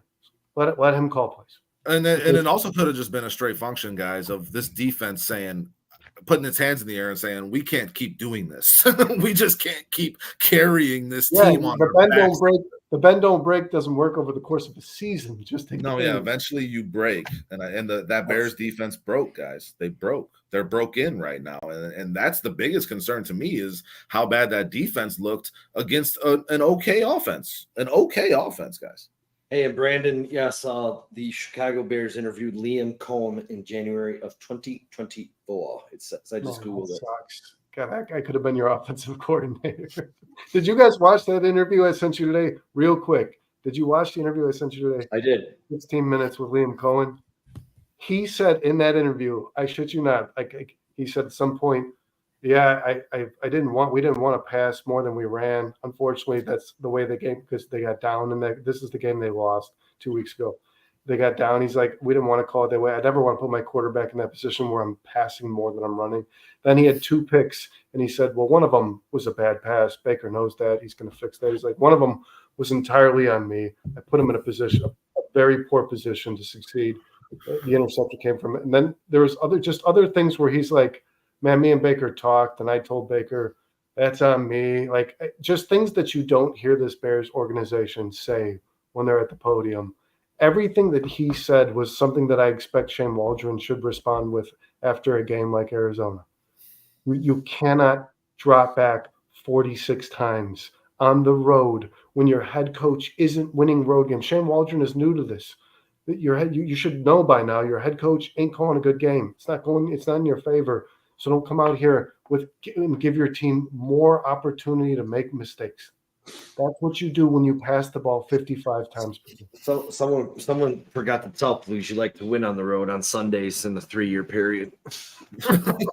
The amount of things, guys, that are stacking up against him as a head coach, as a successful head coach, they're just becoming too much for him to overcome. And now he's losing the locker room, guys. They asked Bayer today, are the coaches putting you guys in a position to succeed? And Bayer didn't say yes. Bayer said, regardless of what the coaches call, we got to execute it as players, and we have to execute better. So that's not an endorsement for your coach. The old filibuster. Exactly. But he's losing the locker room now, too. That's the only thing he had. That's why they kept him. You said something I want to focus on. Matt Eberflus is losing the locker room, and He was always I referred to him a week ago as the best defensive play caller in the league. He just got hammered by a not so good Arizona team. So his defense is slipping and he's losing his locker room. Guys, those were the only two things that this. Wait a minute. No, he's got a. He's got a. This was it. This was all this guy did well. The two things that he did well. He's got a slick haircut and he dresses really nice too. Don't forget about those things. Yeah. That beard is trimmed up nice. Jack Lipsy says it's 2 consecutive end-of-half meltdowns that lost 2 games. Could have been 14-9 at half if one of those defensive holds was called. It's 14-13. Now we're not gonna get. I don't want to get into the referees. The referees suck. It is what it is. You got to play it. But the Bears let that game get away on that run. That is what killed this game for this Chicago Bears team. And that was on Matt Eberflus. And Matt Eberflus, if we're talking about accountability and lack thereof, Matt Eberflus did come out in that game and say, that was on me. That was a bad call. That was a bad call. It was the only thing I understood that he said in that halftime interview too, by the way. And you know what? It doesn't excuse it because that, like we just talked about, that hasn't happened in the NFL. That bad call was egregiously bad. Like it was historically. Yeah, I've been trying to not take accountability for that. Did you know that was historically bad? That would have been my follow-up question with his admittance of guilt. Yeah. You know, this has never happened in the league before. Yeah, no, we just got to find answers, guys. We just got to find answers. There's answers out there. We got to floating around. I'm going to say this right now. I want to be on record saying this. If this game was in Boston, this is a loss. This is a loss. Yeah, I mean, we'll get into here. The Bears have to listen. We all said that this was a must-win game for the Bears. The Bears lost it. So under that philosophy, man, I think this is going worse for the Bears. It's not going to get better. I agree with Kyle. And I'll say this: it's trending downwards, guys. Even if they win that game against the Patriots, it don't matter. I'll say this really quick: it don't matter. You have New England, Green Bay, Minnesota, Detroit, San Francisco, Minnesota, Detroit, Seattle, Green Bay. I see one win left, and it's next week. So they end the season on a 7-game losing streak. I hear it. all NFC North losses. I just want to know. Can you justify saying the Bears can beat or out-coach? Because it is well on record that if a good coach is on the other sideline, he's running rings around this staff. I don't know how they're going to pull a win out after New England. I'll wait and see. I'm going to pray. But listen, it's a week-to-week league, and Matt Eberflus says that all the time. It's a week-to-week league. What are we doing this? Now, if it's a week-to-week league, Matt Eberflus, you're putting on your resume that you should be fired. I was going to say, how we're judging you week to week. Lose this game good. Next week? If they lose to New England, dude, I'm not going to be here on Monday. I almost didn't want to come here today. Hi, Elizabeth. What's up? Thanks for joining us. Hit that like button. Everybody in the chat, thanks for being here. The comments have been great tonight, man. Keep them coming and hit that like button, hit that subscribe button. Zach Lipsy says injuries, Sean. That's how they get another W. You know, other players will get hurt for sure, but I mean, hopefully the Bears can get healthy, guys. The Bears' health in this, and Kyle mentioned the offensive line and their lack of depth. I mean, they lost a huge piece of that depth with Bill Murray going on IR, guys, before that game, and then you lose your backup left tackle after you lose your starting left tackle. How's Kansas doing, Sean? 15-4. Kansas is killing them. So I mean, the injuries. The injury front is really, we've got a lot of luck to start this season. And right now we've got a lot of bad luck with these injuries. And I'm really worried about Jaquan Brisker, guys. I don't know about you guys, but I'm really concerned about if he's going to play another football game this season, the way his recovery is coming along, because he has not practiced still since October 7th. I do like that Gordon practiced, though. I do like that, even though that helps. That helps, and hopefully he's back next week, guys. But if we don't get these guys back, we don't stand a chance. Without Montez Sweat, this defense is what it was before they got Montez Sweat. They showed that yesterday.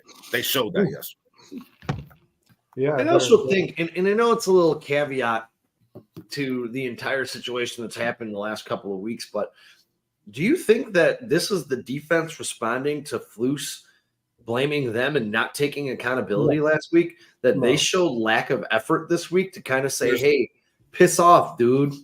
There's no way I don't correlate those things in my mind, Sean. There's no way I don't correlate those things in my mind. If you throw your players under the bus and then they come out and have the worst week that they've had in 2 years of football, right? There has to be some kind of correlation there, Brandon. There has to be. You'd like to believe there's not, because that just you would hope so. But just like DJ Moore said, I would like to say we haven't given up on Matt Eberflus, but I'm not gonna say it. It's looking okay. Yeah. I mean, so what they're putting, like you said, Brandon, earlier, what they're putting out to the media in front of us versus what's actually going on behind closed doors, I think are two very different things. And that team played like a team that gave up on its head. I agree, Zach. So yeah, they quit. I think they quit before the game fucking started, guys. What the fuck? They didn't. Let me ask Kyle this. Kyle, how important is the relationship between Ryan Poles and Caleb Williams? What do you mean, how important is it? Well, Flus, from what it appears, Flus is losing this locker room. Caleb Williams wanted to be in a place that you want to be in a winning organization, a team that cares about winning. You have to fire Flus to prove, Caleb Williams, that you do, right? But how important is it that Ryan Poles maintain a relationship with Caleb enough for Caleb to believe that Poles still has that in mind? That's the goal. I have no and to idea. make Caleb the best he can be. I think it's important for him to have a relationship with every player. How important it is for Caleb Williams compared to other players? I have no idea. I mean, you should most important, Kyle. Yeah, you should have a good quarterback is your number one overall. Should Caleb Williams be in interviews for head coaches? Fuck no. I don't think so. I think offensive coordinators, maybe. Yeah, or at the very least, you're asking him his opinion on if you study these offenses. You tell us who you think provides the best opportunities for you to play your game. I don't think you have him sit in on the interviews, Brandon. That's ass backwards too, in my mind.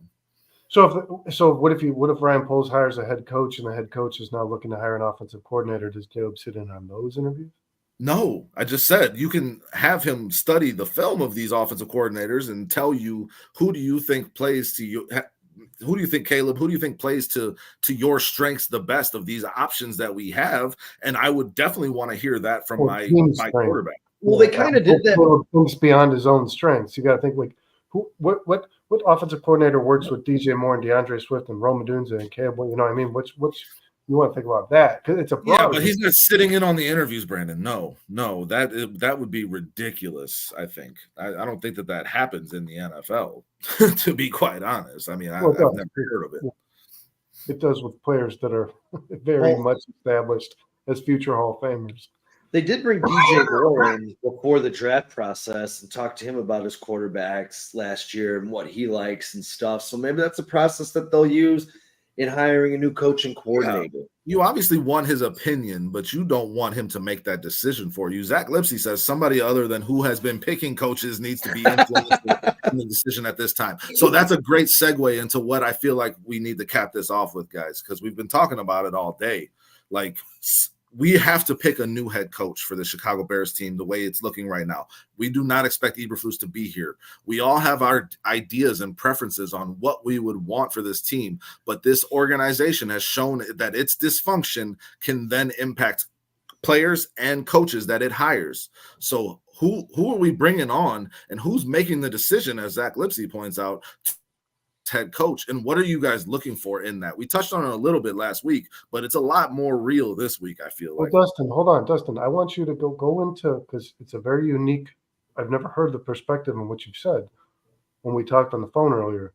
Go into the way you feel about a rookie head coach, this organization and a rookie head coach. The same as a rookie quarterback. I want you because that was beautifully spun, dude. Honestly. Well, I feel like you're setting me up for failure right now. I'll just put that on record right now because that was off the cuff. Yeah, but I will say this, man. This organization is dysfunctional.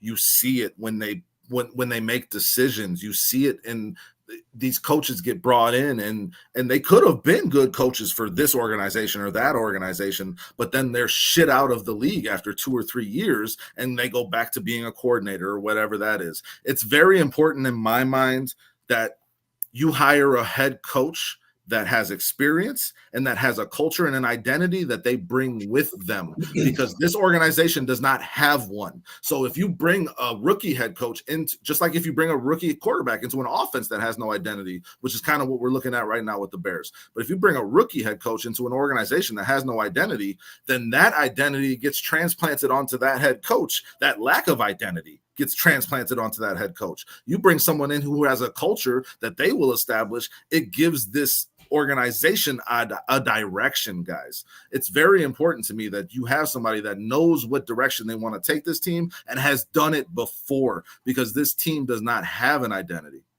I like the way that you said that, man. I 100% agree. A rookie head coach can be influenced just as much as a quarterback.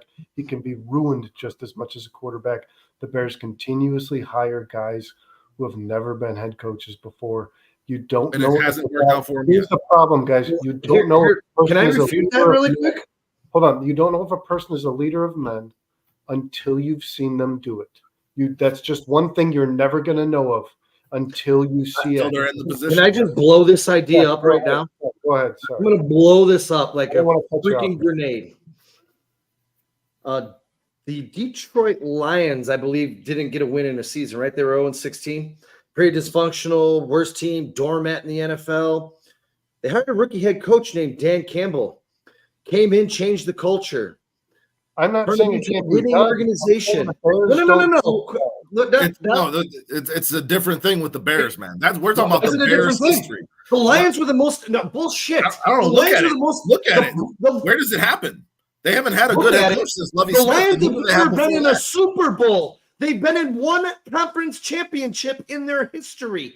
They have been the most inept organization in the NFL outside of the Cleveland Browns. And you're telling me they hired a rookie quarterback that turned their culture around? I'm telling you that the odds the Bears can't do it with a rookie quarterback? I'm telling you that the odds are much better for success if you hire a guy who you know has been successful and knows how to I guess I could agree if Sean McVay wasn't a rookie quarterback, if Sean McDermott wasn't a rookie, or ex-coach, wasn't a rookie coach, if what was his name on Philadelphia, the coach of the Philadelphia? Nick Sirianni? Yeah, you could let's go. Every coach in the NFL history was a rookie at some point. Somewhere. They were all, Bill Belichick was a rookie at some point, guys. He was. Can I ask you a question? You're telling me, and it failed miserably, Kyle, in Cleveland. Wait. And then he got another chance. What are you talking about? Hold on. Raheem Morris, Todd Bowles, Dan Quinn, Mike McDaniel. You know how many fucking head coaches in the NFL have already been head coaches before they were? You know how many haven't? I just gave you 5 of them. Not proving anything. Who have won Super Bowls? 3 of them. One thing it's can more work, specific to this Bears organization. Both things can work. We've just talked about how they do everything backwards. They need someone to set them straight. The Bears need a culture. I'm saying to you, Dustin, you're saying the Lions didn't need that? And they got it. They got lucky. Coach who changed the culture. They got it. Dan Campbell is that culture of that team.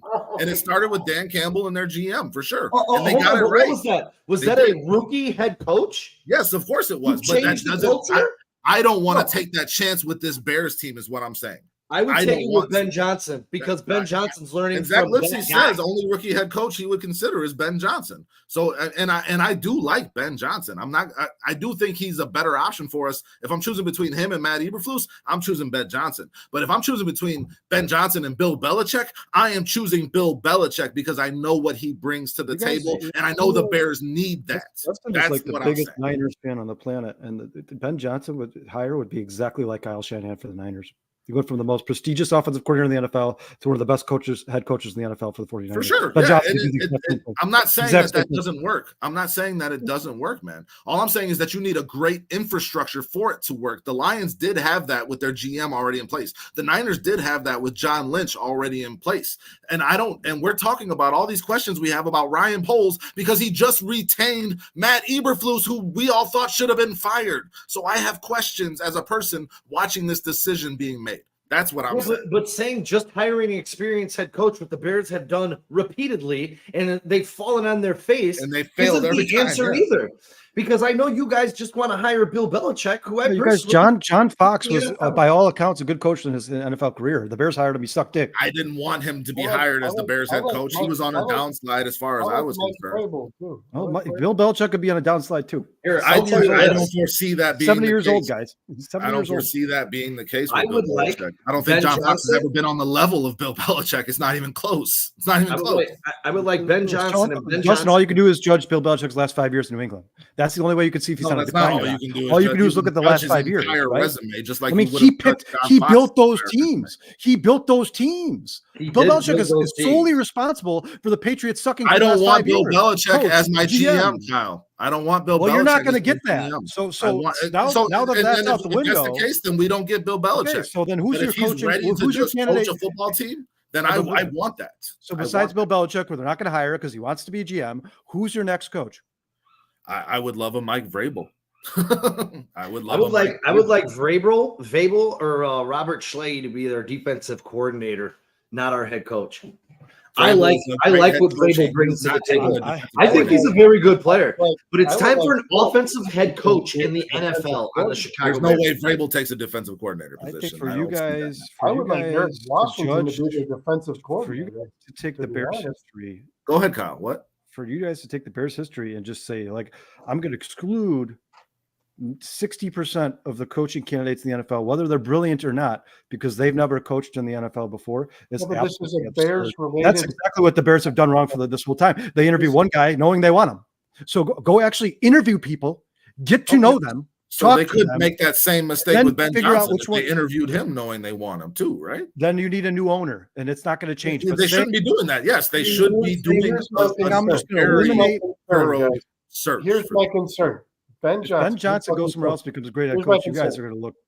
Tyreek Stevenson. I'm not comes saying out. Ben Johnson is not going to be a good head coach. I don't know that he's going to be a good head coach for this Bears team because I don't have faith in this organization. That But is my but point. that's I what think I'm Bill saying. Belichick can overcome that. I don't know if a rookie head coach can. I don't see how you. That's my So you're telling me Bill Belichick would come here, get less responsibility than he's ever had before, get less control than he's ever had before, get less influence than he's ever had before on his team, and he's going to be better? That's asinine. No, it's not. No, it's not because he only has one thing to focus on, and it's coaching a fucking football team. He's not going to pick the ingredients. I don't want him to pick the ingredients. He's But not I going don't to think he's do going to that. agree to that. I've said that He already. won't agree to that. I've said that, but I would love for that. And I think- and all I'm saying is I don't trust this organization to be good for a rookie head coach. That's Sean, what I'm saying. From you want my opinion? My opinion is, Sean, you're 100% right. If you all I can do is look at what's going on in the NFL. The Detroit Lions are the most consistent team in the NFL. They hire players, coaches. Dan Campbell's a players coach. He hired players, coaches to work for him. Those are the coaches who get the most respect in the NFL. I think if you look at the NFL as a whole right now, every single team in the NFL is inconsistent except for one group in the NFL. The Detroit fucking Lions offense is the best group in the NFL right now. Ran under Ben Johnson. He's the play caller. Dan Campbell chose him. Dan Campbell, you love so much. Dan Campbell, you love so much. Chose Ben Johnson. He chose Ben Johnson. Andy Dan Reid is Campbell doing chose- all right in KC, is he not? Do the Chiefs look like they're the best team in the NFL, Dustin? Even at their They undefeated haven't record? lost. No. So who wins? They don't look like the next best Sunday, team in the league, though. next Sunday, Sean or Dustin, Chiefs play Detroit in Detroit. Who wins? Detroit. I'll pick Detroit probably in Yeah. that game. Kyle, But it doesn't mean that the KC is Kyle, not in a good position because they Sean, hired Kyle. a retread head coach. They hired an Who controls offensive the head team. coach. Offensive head coach. Andy Reid, Andy Reid Kyle is just the Shanahan, head Sean coach. McVay, Matt Andy Reid is LaFleur, just the Kevin head coach. O'Connell, Dan Campbell, all the guys you guys love Matt are all LaFleur. fucking offensive coaches. No, actually, my I two. don't think it favorite needs to be an offense or a defense. I my don't care two who it is. I favorite need it to be a coaches- my leader two of favorite men. coaches in I the don't care NFL who it are- is. what? offense My or two defense. favorite coaches in the NFL are Mike Tomlin and John Harbaugh.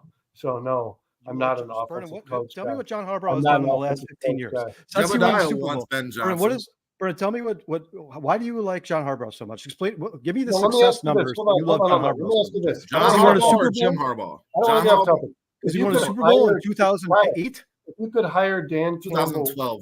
or Beat the Ben Niners. Johnson, Sorry, it's been today, 15 years. My who do you bad. hire? What? Say that again. If you could hire Dan Campbell or Ben Johnson today, who do you hire? Ben Johnson. Yeah, I mean, for Wow. a rookie Ben quarterback, Johnson. Ben Dustin, Johnson. who do you hire? I'm hiring Dan Campbell easily. Yeah. Easy. So we just different. We Because just he's a different. culture We setter. want an identity. You guys want a project. You want a I ceiling. don't want a I project. want. I don't know about want. a project. I I want want Kyle validity. Shanahan. I'll tell you this right now. I want a young, innovative mind. Right now. That's what I want. I want a young, innovative mind to pair with a young quarterback.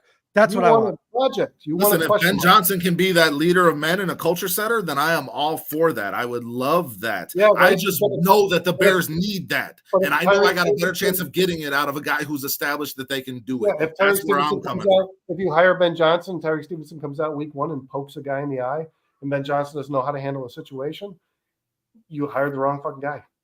That's the problem. We don't know that to be the. Here's the problem. Here's the problem. We're talking about leader of men. You guys, Sean, you say this so much. This is Sean's like signature leader of men. A leader of men. Do you want a guy who you're not sure is a leader of men? You know what? I'll tell you like I told you earlier today, Brandon. I think what's going on in Detroit is Ben Johnson from Dan Campbell is learning how to become a leader of men. Well, Ben Johnson is teaching Dan Campbell how to be a better offensive coordinator. They work together in concert. So yes, I would trust him to leave Detroit because I trust Ben Johnson more than I trust Dan Campbell because I think, yes, he might be a good leader of men. And I can't wait to see Dan Campbell without Ben Johnson. Can you question this? You don't know if a person is a leader of men until you see them do it. You just don't know. I guarantee you this. I guarantee you this. I'm sure I would love to get inside of that Detroit offensive room and find out if Ben Johnson's a leader of men. There's nothing that suggests that he's not leading the fucking league. There's nothing that suggests that Ben Johnson is not leading that offense. We don't have anything that suggests that. That's not the argument. That's the wrong argument. My argument is just ask me if he's a leader of men. He's leading men on the offensive side of the ball. Every year he's gotten better. Every year in his 3 years in Detroit, they have gotten better. Every fucking year they have gotten better. All right. I mean, am I wrong? You're telling me, am I wrong? That Ben Johnson has not improved as a coach every year in Detroit? Has he not? You guys want Ben Johnson. I want an established guy that I know. I'm with Dustin. Why are you guys arguing? Like you guys, if you guys like, we all like different coaches. You guys are arguing the wrong thing. First, just give your guys reasons why you like the coach, and we can all agree to disagree. We don't have to prove each other wrong. Yeah. I want Ben Johnson. Who do you want, Vernon? I just don't know if I want a project, man. I don't know. If you want Mike Vrabel. You want Mike Vrabel? Somebody, and I'll be honest with you guys. You say Ben Johnson. If I'm going for a Moody, if I am hiring 4-star Chicago sports podcast, Halas all Hangover, hit that like button, bro. if I am hiring a rookie head coach, it's okay. I might hire Liam Cohen over Ben Johnson if I'm hiring a rookie head coach. I really like why? Can you tell us why? Because when I'm watching those two speak, there's one guy to me who is clearly a fucking accountable leader. You watch Cohen. Liam Cohen is my favorite coordinator in the NFL by far. Here, Brandon, can I ask you this question? He inherited Gabe Canellis' offense, and the offense isn't better.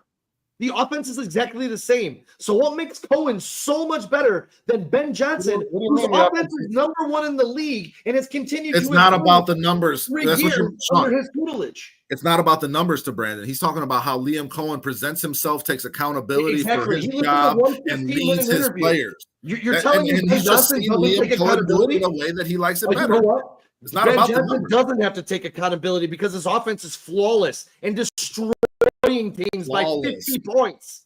Flawless. Matt Stafford at 145. There is a possibility that there is a possibility that Ben Johnson fails as a head coach, right? There's a possibility that anybody who becomes a head coach is a failure. So, why are you talking about this guy? I'm telling you, right? You asked me a question. I told you, Dustin just defined it. I see Liam Cohen handle himself in an interview, and to be honest, man, what I've been told in the workforce is you want the job of the guy who's above you, act like him. To me, Liam Cohen acts like a head coach. When I watch him in an interview, when I see him address questions that question his accountability, himself, the decisions he made, I see him having no problem identifying the fact that he made a mistake. And then on top of that, identifying what it is that needs to get better. He's a person who's doing things nobody on his coaching staff is doing. Sean has a question. Ben Johnson's very quiet. He doesn't speak a lot. You guys ever watch Ben Johnson interviews? He's very minimal words. He's not a fan of the camera. That's very obvious. I just there's things I see in their leadership qualities. Sean has a question, he said. I just want to know, today the first 15-minute interview you ever watched to Cohen before you anointed him the next. No, me and Dustin talked about him the bare minimum like 2 weeks ago. Did we not, Dustin? When the Bucks? Oh yeah, you've been talking about Liam Cohen all year. For a long time. You've been talking about Liam Cohen all year. And listen, the Bears can make a wrong choice. I'm just trying to, in my mind, eliminate the odds that they do make the wrong choice.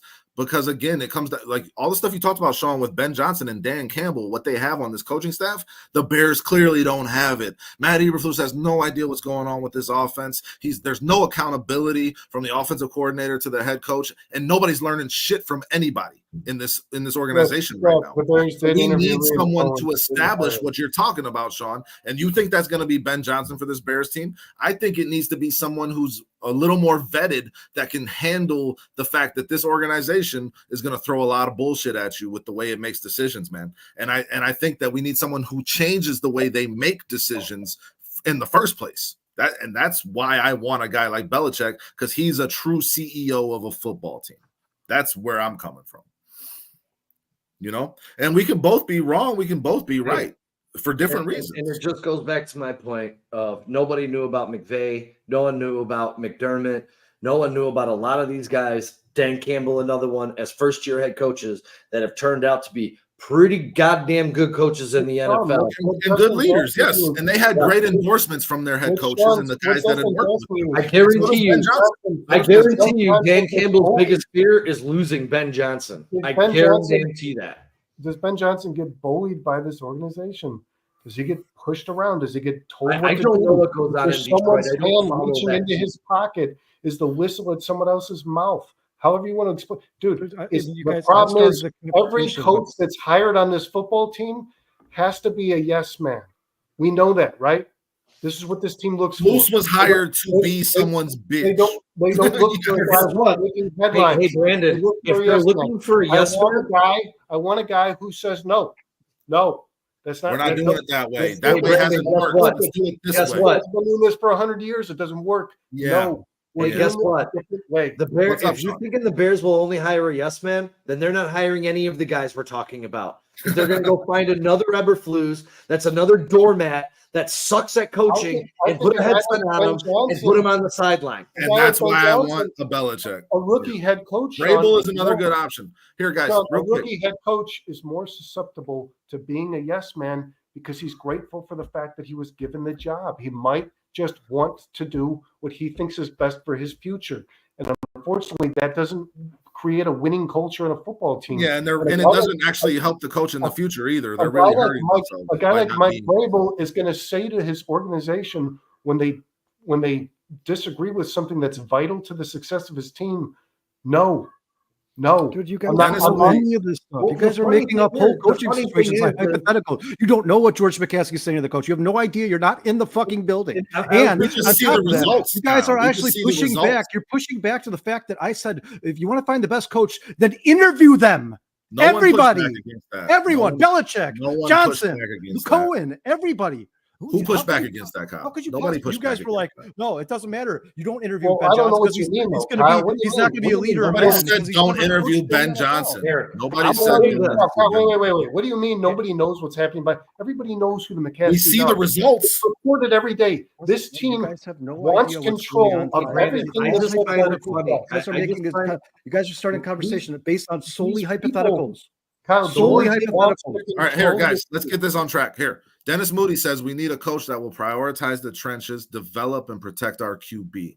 That is a very good point. Sounds like an offensive coach. No, not necessarily, man, because the Bears are playing outdoors in Chicago in December. Key games, man. The building from the outside in like this team has, and having an offensive coach that's going to be more concerned about airing it out than running the fucking football. I just want a guy that's going to run the football, guys, and build this offensive line and this defensive line. Can we agree on that? Yeah, I don't want to be a jerk. But what does Ben Johnson do with his offense? He runs the ball. They have two great running backs. Yes, they have two great running backs. You know why? Because they drafted one and they signed one and they built the line. And Ben Johnson was and they drafted an offensive line and signed offensive linemen to lead. That's what we need in Chicago to be successful, guys. You should hire an offensive coach. That's my opinion. I think if you're here, I'll say this. If you're saying we need to hire a defensive coach or we need to hire an offensive coach, then you're doing it wrong too. We've seen it with the Bears, man. Well, Lovie Smith was a defensive coach, so we needed to go offense to Mark Trestman. And Mark Trestman was an offensive coach, so we needed to go defense to fucking John Fox. It's this pendulum swinging thing. Hire the best guy. I don't care if they're fucking offense or defense. Hire the best guy, dude. That's the most fucking important position in American sports. The quarterback on an NFL football team. So hire a guy that's innovative, smart, and could create space, place, time for the quarterback of all time, Kyle. Who's the best quarterback of all time? You want to go down a rabbit hole, Dustin? No, is that what you're trying to do? Tom right Brady. now? It's Tom Brady, guys. It's Tom Brady. Who was his head coach? A defensive coordinator of the New York Giants who turned into a head coach. It doesn't matter. It doesn't matter. If you know football, you know football. You don't have to be offense or defense. I want you to control my offense and my defense as my head coach. That's what I want. I don't care if they're offense or defense. Who they hire. How about that? Yeah, I'll take Mike Tomlin today, dude. I'll take Mike Tomlin today. Yeah, I'll take Jim Harbaugh. I'll take Jim Harbaugh. I'd take Mike Tomlin for anybody. Offensive coach. Runs the ball. Plays defense. Offensive coach. Quarterback. The quarterback in the NFL. I'll be honest. The answer was in the Bears' face, and they passed it up. I would take Jim Harbaugh over Bill Belichick, guys. What does that say? I would take Jim Harbaugh over Bill Belichick too. I wanted Jim Harbaugh this past year. The Bears didn't even give it a thought. The answer was right in the Bears' face. Sean, Kyle, Zach brings up a good point here. We don't want another offensive coordinator trying to call plays and be a head coach as well. So where's the concern here? Can Ben Johnson give play calling to his offensive coordinator? Can Andy Reid do it? Can Kyle Shanahan do it? Can Sean McVay do it? Can Matt LaFleur do it? You want another guy? You want another guy? You want another guy calling Super Bowls, Brandon? Coach. They've all won Super Bowls, and they call their own plays. You're acting like this doesn't happen in the NFL, and they can't be successful. I want a guy like Kevin O'Connell doing it so easy on the quarterback, or a guy like Kyle Shanahan that makes it so easy on the quarterback that any quarterback could step in and play quarterback for the Bears. That's what I want. I want Kyle Shanahan. I want Kyle Shanahan would be amazing. Sean McVay. I want somebody who's like, hey man, you could be Sam Darnold. You don't have to be the best in the world, Caleb. I'm going to make this easy on you. Watch this shit. It's going to be like a walk in the park every Sunday. That's what I want. One thing's for sure, Kyle. Our offensive coordinator right now is not doing that for Caleb Williams. That is not the guy. And the Bears are seeing the results of that. And that's what's got us so pissed off and screaming over each other and off the rails, guys. I said I didn't like We're Shane looking Waldron. for answers. I said I didn't like Shane Waldron when he got to the NFL, right? You guys remember that? I said I did not like him. I don't trust him at all. And what did I bring up? The fact that he was the worst in the NFL at third downs over the last 10 years. When he got to the NFL or when he got to the Bears? When he got to the Bears, I did not want him as a. So guess who number 31 out of 32 teams is in third down efficiency this season? I just said it. Yeah. The Bears. 31.8%, 31.4% on third downs this season for the Chicago Bears. That's the guy you hired. That's the guy. He's been doing that shit for the last 10 years. The lowest third down rate of any offensive coordinator in the NFL. And that's what you got. And guess what he's doing? He's doing the same shit here that he was doing there. Yes, Moody, he would be. Ben Johnson would be calling. Yeah, the Bears were 21% on third down in this game. No, they were 3 of 14. You guys saying Ben Johnson hiring him as head coach doesn't necessarily mean he would be the play caller. That's not what that means. I mean, it could. Yes, he would. If I'm hiring Ben Johnson, man, I definitely want him to call play. I agree with that. Yeah. I think he should hire he should call the plays, hire an offensive coordinator underneath him, and slowly transition him along, like Shanahan does, just like McVay does, just like Andy Reid does. Bring him along, and then once you trust him enough to call plays, then pass it off to him. That's what I think they should do. The one thing you do see with those coaches is a lot of times after they hand it off, they end up taking it right back. You do see that a lot too. But this begs the question I have to ask, man. Eberflus was a rookie head coach. He is a really good defensive play caller. He's phenomenal at it. I'll say that, guys. What happened, regardless of what happened in Arizona, this guy for the last however many freaking games hasn't allowed 3 touchdowns. It's impressive. I agree with Zach there. Are we doing this all over again? Are you guys looking at like he's the best play caller? He'd be calling the Bears plays, and he's so good at calling. Like, I want a fucking leader of men. That is what is Eberflus's? Hold on. What is Eberflus's biggest problem? Calling plays, control, game management, or leading Brandon, men? That's a big bag. He has a lot of. Yeah, there's a long list of things. There's a laundry list. Well, considering for the last 2 weeks he's thrown everything on his players. I would say leading men is probably his greatest flaw. All That's right. what I Sure. and everybody You guys tell me. Tell me what you think of this statement. Hold on. Do you Tell me what you want think to of take this? a chance at hiring a guy that you don't know can lead men? You're gonna have to take a chance on no matter who you hire, man. Exactly. And all we know Unless is you that the take Bears are Vrabel not or in a good Belichick. spot. The Bears are not in a good tell me what you spot think right of this now. statement, Sean. I, as a Chicago Bears fan, have never seen the Bears have a quarterback like Caleb Williams. I've always seen them have to win with defense and running the football. Correct? Am I right? Okay. Now, as a Bears fan in 2024, where every single fucking rule in the NFL has been changed to favor the offense and the quarterback's become more important than he ever was, even though he's been in the most important position in sports for the last 50 years, I want a coach who's going to come in here and make it as easy as it possibly can be for Caleb Williams to succeed in the NFL and look like the player he's capable of looking like. That's what I want. I want Kyle Shanahan, innovative, young. I want Sean McVay, innovative, young. I want Kevin O'Connell, innovative, young. I want Matt LaFleur, innovative, young. I want the guys who could take the backup. If Caleb Williams got hurt, Tyson Bagent could come in and throw 8 touchdowns and 1 pick. That's the guy I want. Would you sacrifice a top of the league defense for that? Yes, I would. You know why? Yes. And I hate to go back to Detroit, but Detroit's I know defense why sucks. what?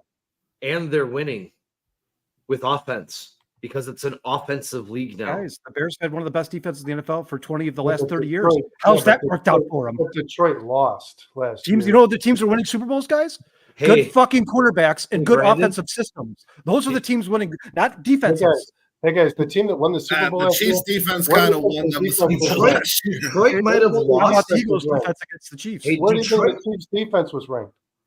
How about the Eagles last year? defense against the Patriots?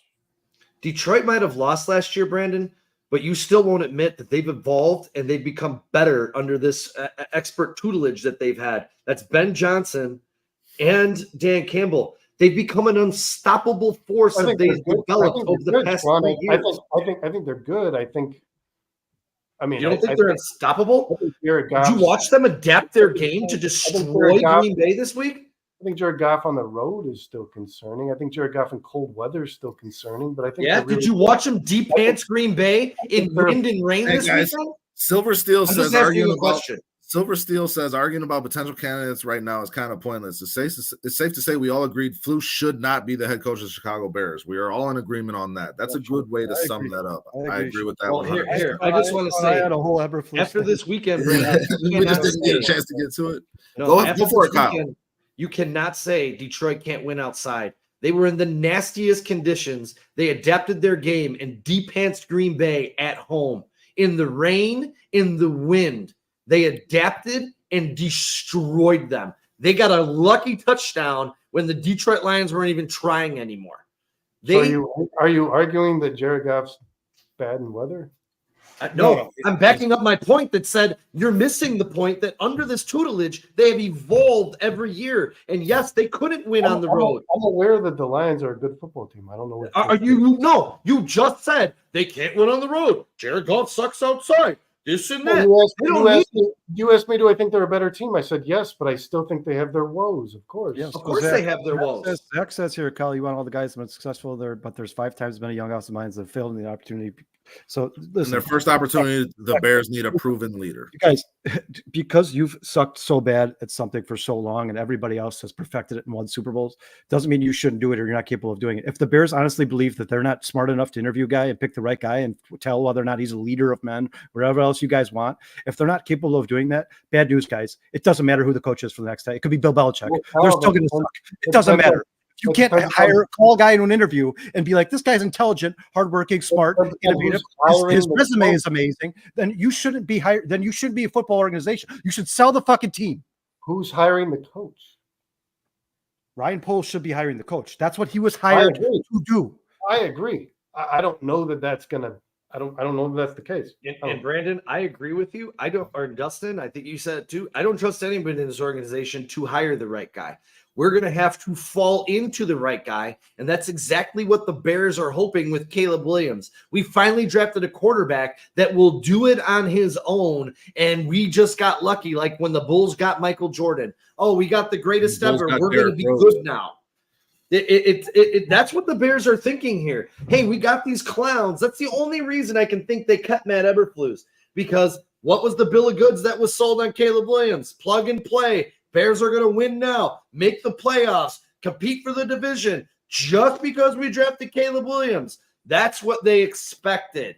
So, no, I don't trust them to hire the right guy. I fully don't expect Ben Johnson. That's why I want to make it dummy proof. That's why I want to make it I don't expect Ben Johnson to be here. I don't expect Liam Cohen to be here. I don't expect Slowick to be here. I don't expect Kubiak to be here because the Bears don't get it right because they're a fumbling organization. There are a bunch of fucking morons in that organization, and they wear it on their fucking face every day. And us as fans, I said it on Sunday to you, Kyle, sometimes I fucking hate being a fan of this team.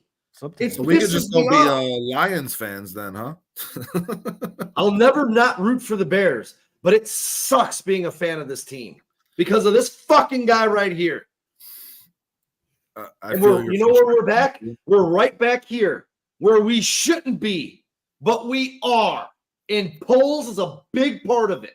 Dennis Moody says Vrabel is the only defensive coach he would consider right now. We're all frustrated, Sean. It's a frustrating time to be a Bears fan, and that feels kind of like the norm, doesn't it? We all wanted to get our hopes up for this team, and now our expectations are being shattered, and that's hard. That's hard to deal with as a fan. Dustin, you want to know what sucks is because I did buy into it, and I did have expectations, and I went into the season thinking, man, I'm finally going to see some quality Bears football. And you know what I get on Sunday? A big pile of dog shit. Yep, and we don't deserve that as Chicago Bears fans. We deserve better than that. This organization needs to find a way to do better for its fans. And honestly, man, at the end of the day, as long as we keep showing up and supporting this garbage, they'll keep putting this garbage out. That's how I feel. Maybe the White Sox fans got it right. Don't show up, and maybe it'll change. Yeah. Bulls fans, we're being let down by our organization right now, and we have a right to be upset about it. We can only hope that they'll do the right thing, guys. We don't even know what that is right now. Like Sean said earlier in the text, Sean Duplessis, it's kind of pointless to even talk about this right now, but we're so upset with what we have in front of us. We're already looking to the grass being greener on the other side. And we can't even agree on that as Bears fans right now. So it's a lot of chaos right now in our heads, and that's showing in this show, guys. Dennis Moody says the Bears need a coach that will lead right now. That's where I'm coming from, guys. We're going to disagree on that, but hopefully the Bears make the right choice there. I don't know what else we can really tap into at this point in terms of where this show has gone and where it can go. We're hoping for a Bears win this Sunday. We're hoping that the Bears can keep their playoff hopes alive. None of us feel good about it right now. So Kyle, what do you want to end this show on in terms of where you're coming from?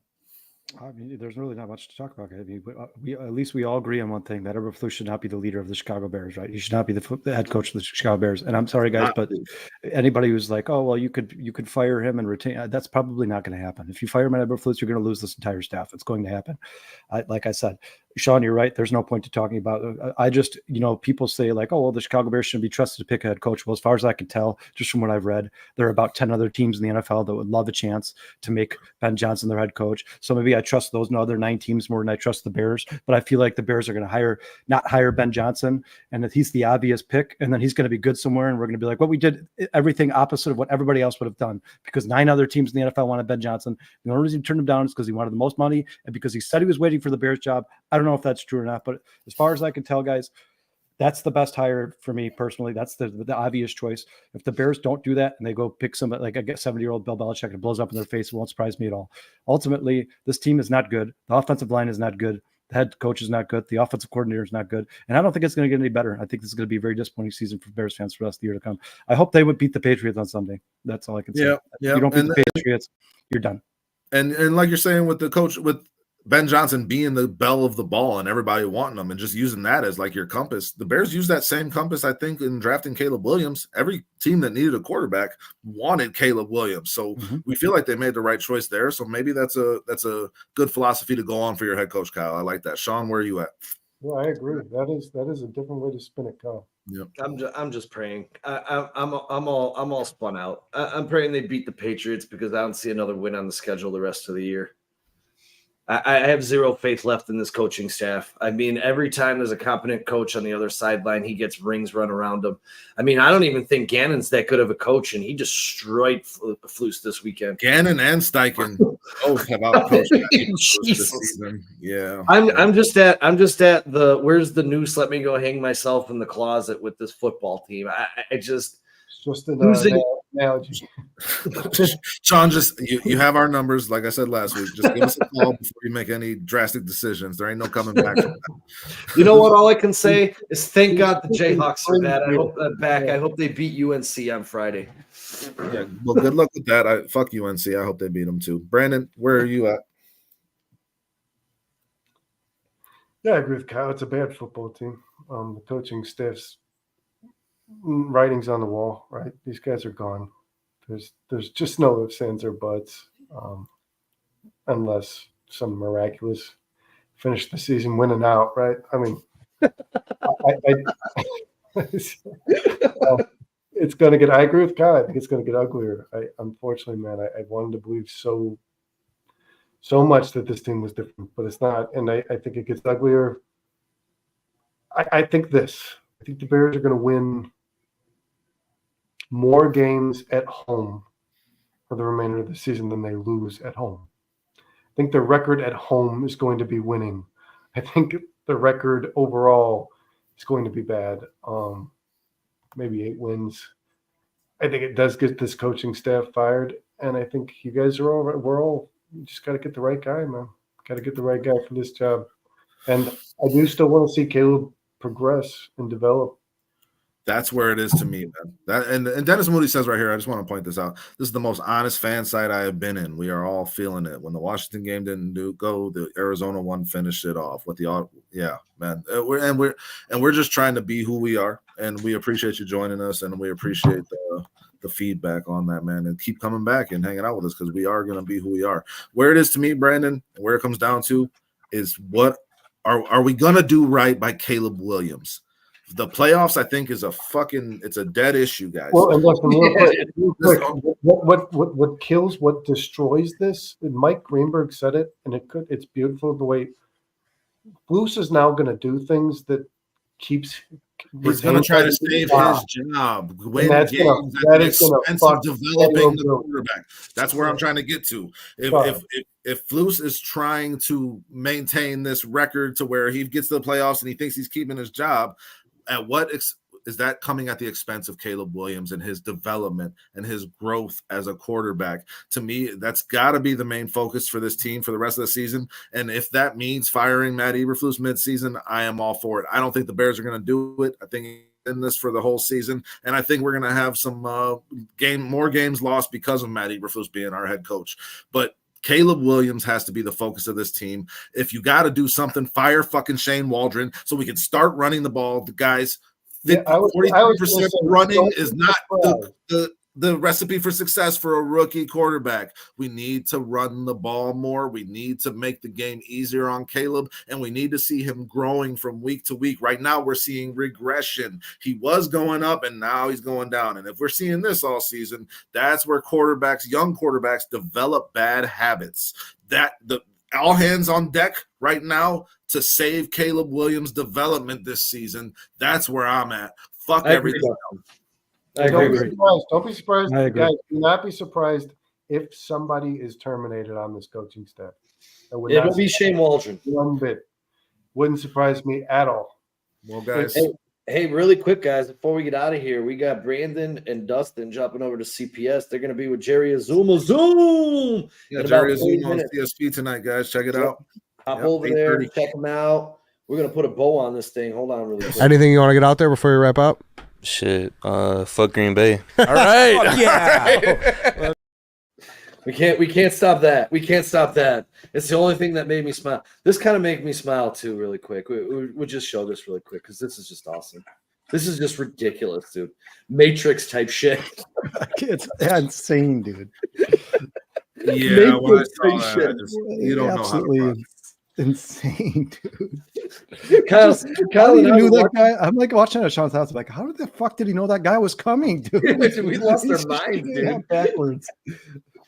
That was awesome. Yeah, Thanks, Bruce. Thanks for being here. He's playing Hey. like a rookie. Thanks All to right, guys. everybody in the comments today, man. Dennis, Kyle, Zach, Silver Scott State, Angel, we Scott had. Angel, Yep. Yeah, Ant Mass, Silver Steel. Yep. Elizabeth, Jebediah. We appreciate Jebediah it. returning for us too, guys. We appreciate all of you. The comments were great tonight. Thanks for liking. Thanks for subscribing. Please tell a friend. Everybody have a great rest of your week, and hopefully things turn around for the Bears. Really quick, don't forget, Colin will be back Wednesday. We got the Bear on the Barely There podcast. We got Bare Minimum late Thursday after the Thursday night tilt. I don't even know who's playing this Thursday yet. Yeah, that's a good point. I haven't thought about. Shout out to River Street and Ideal Amusement. Yep. Shout out. Thank you, River Street, for this Bears recap River Street Monday, which is a disaster once again. But we'll see. We'll see you guys. What is it on Wednesday? I guess.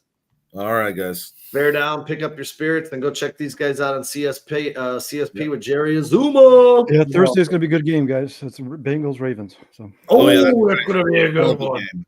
Finally, something to talk about, Brandon. Yay! Yeah, Bear down, 200 yards, 2 touchdowns. Because I'm playing them. thank you, everybody. Appreciate you guys, man. Fuck.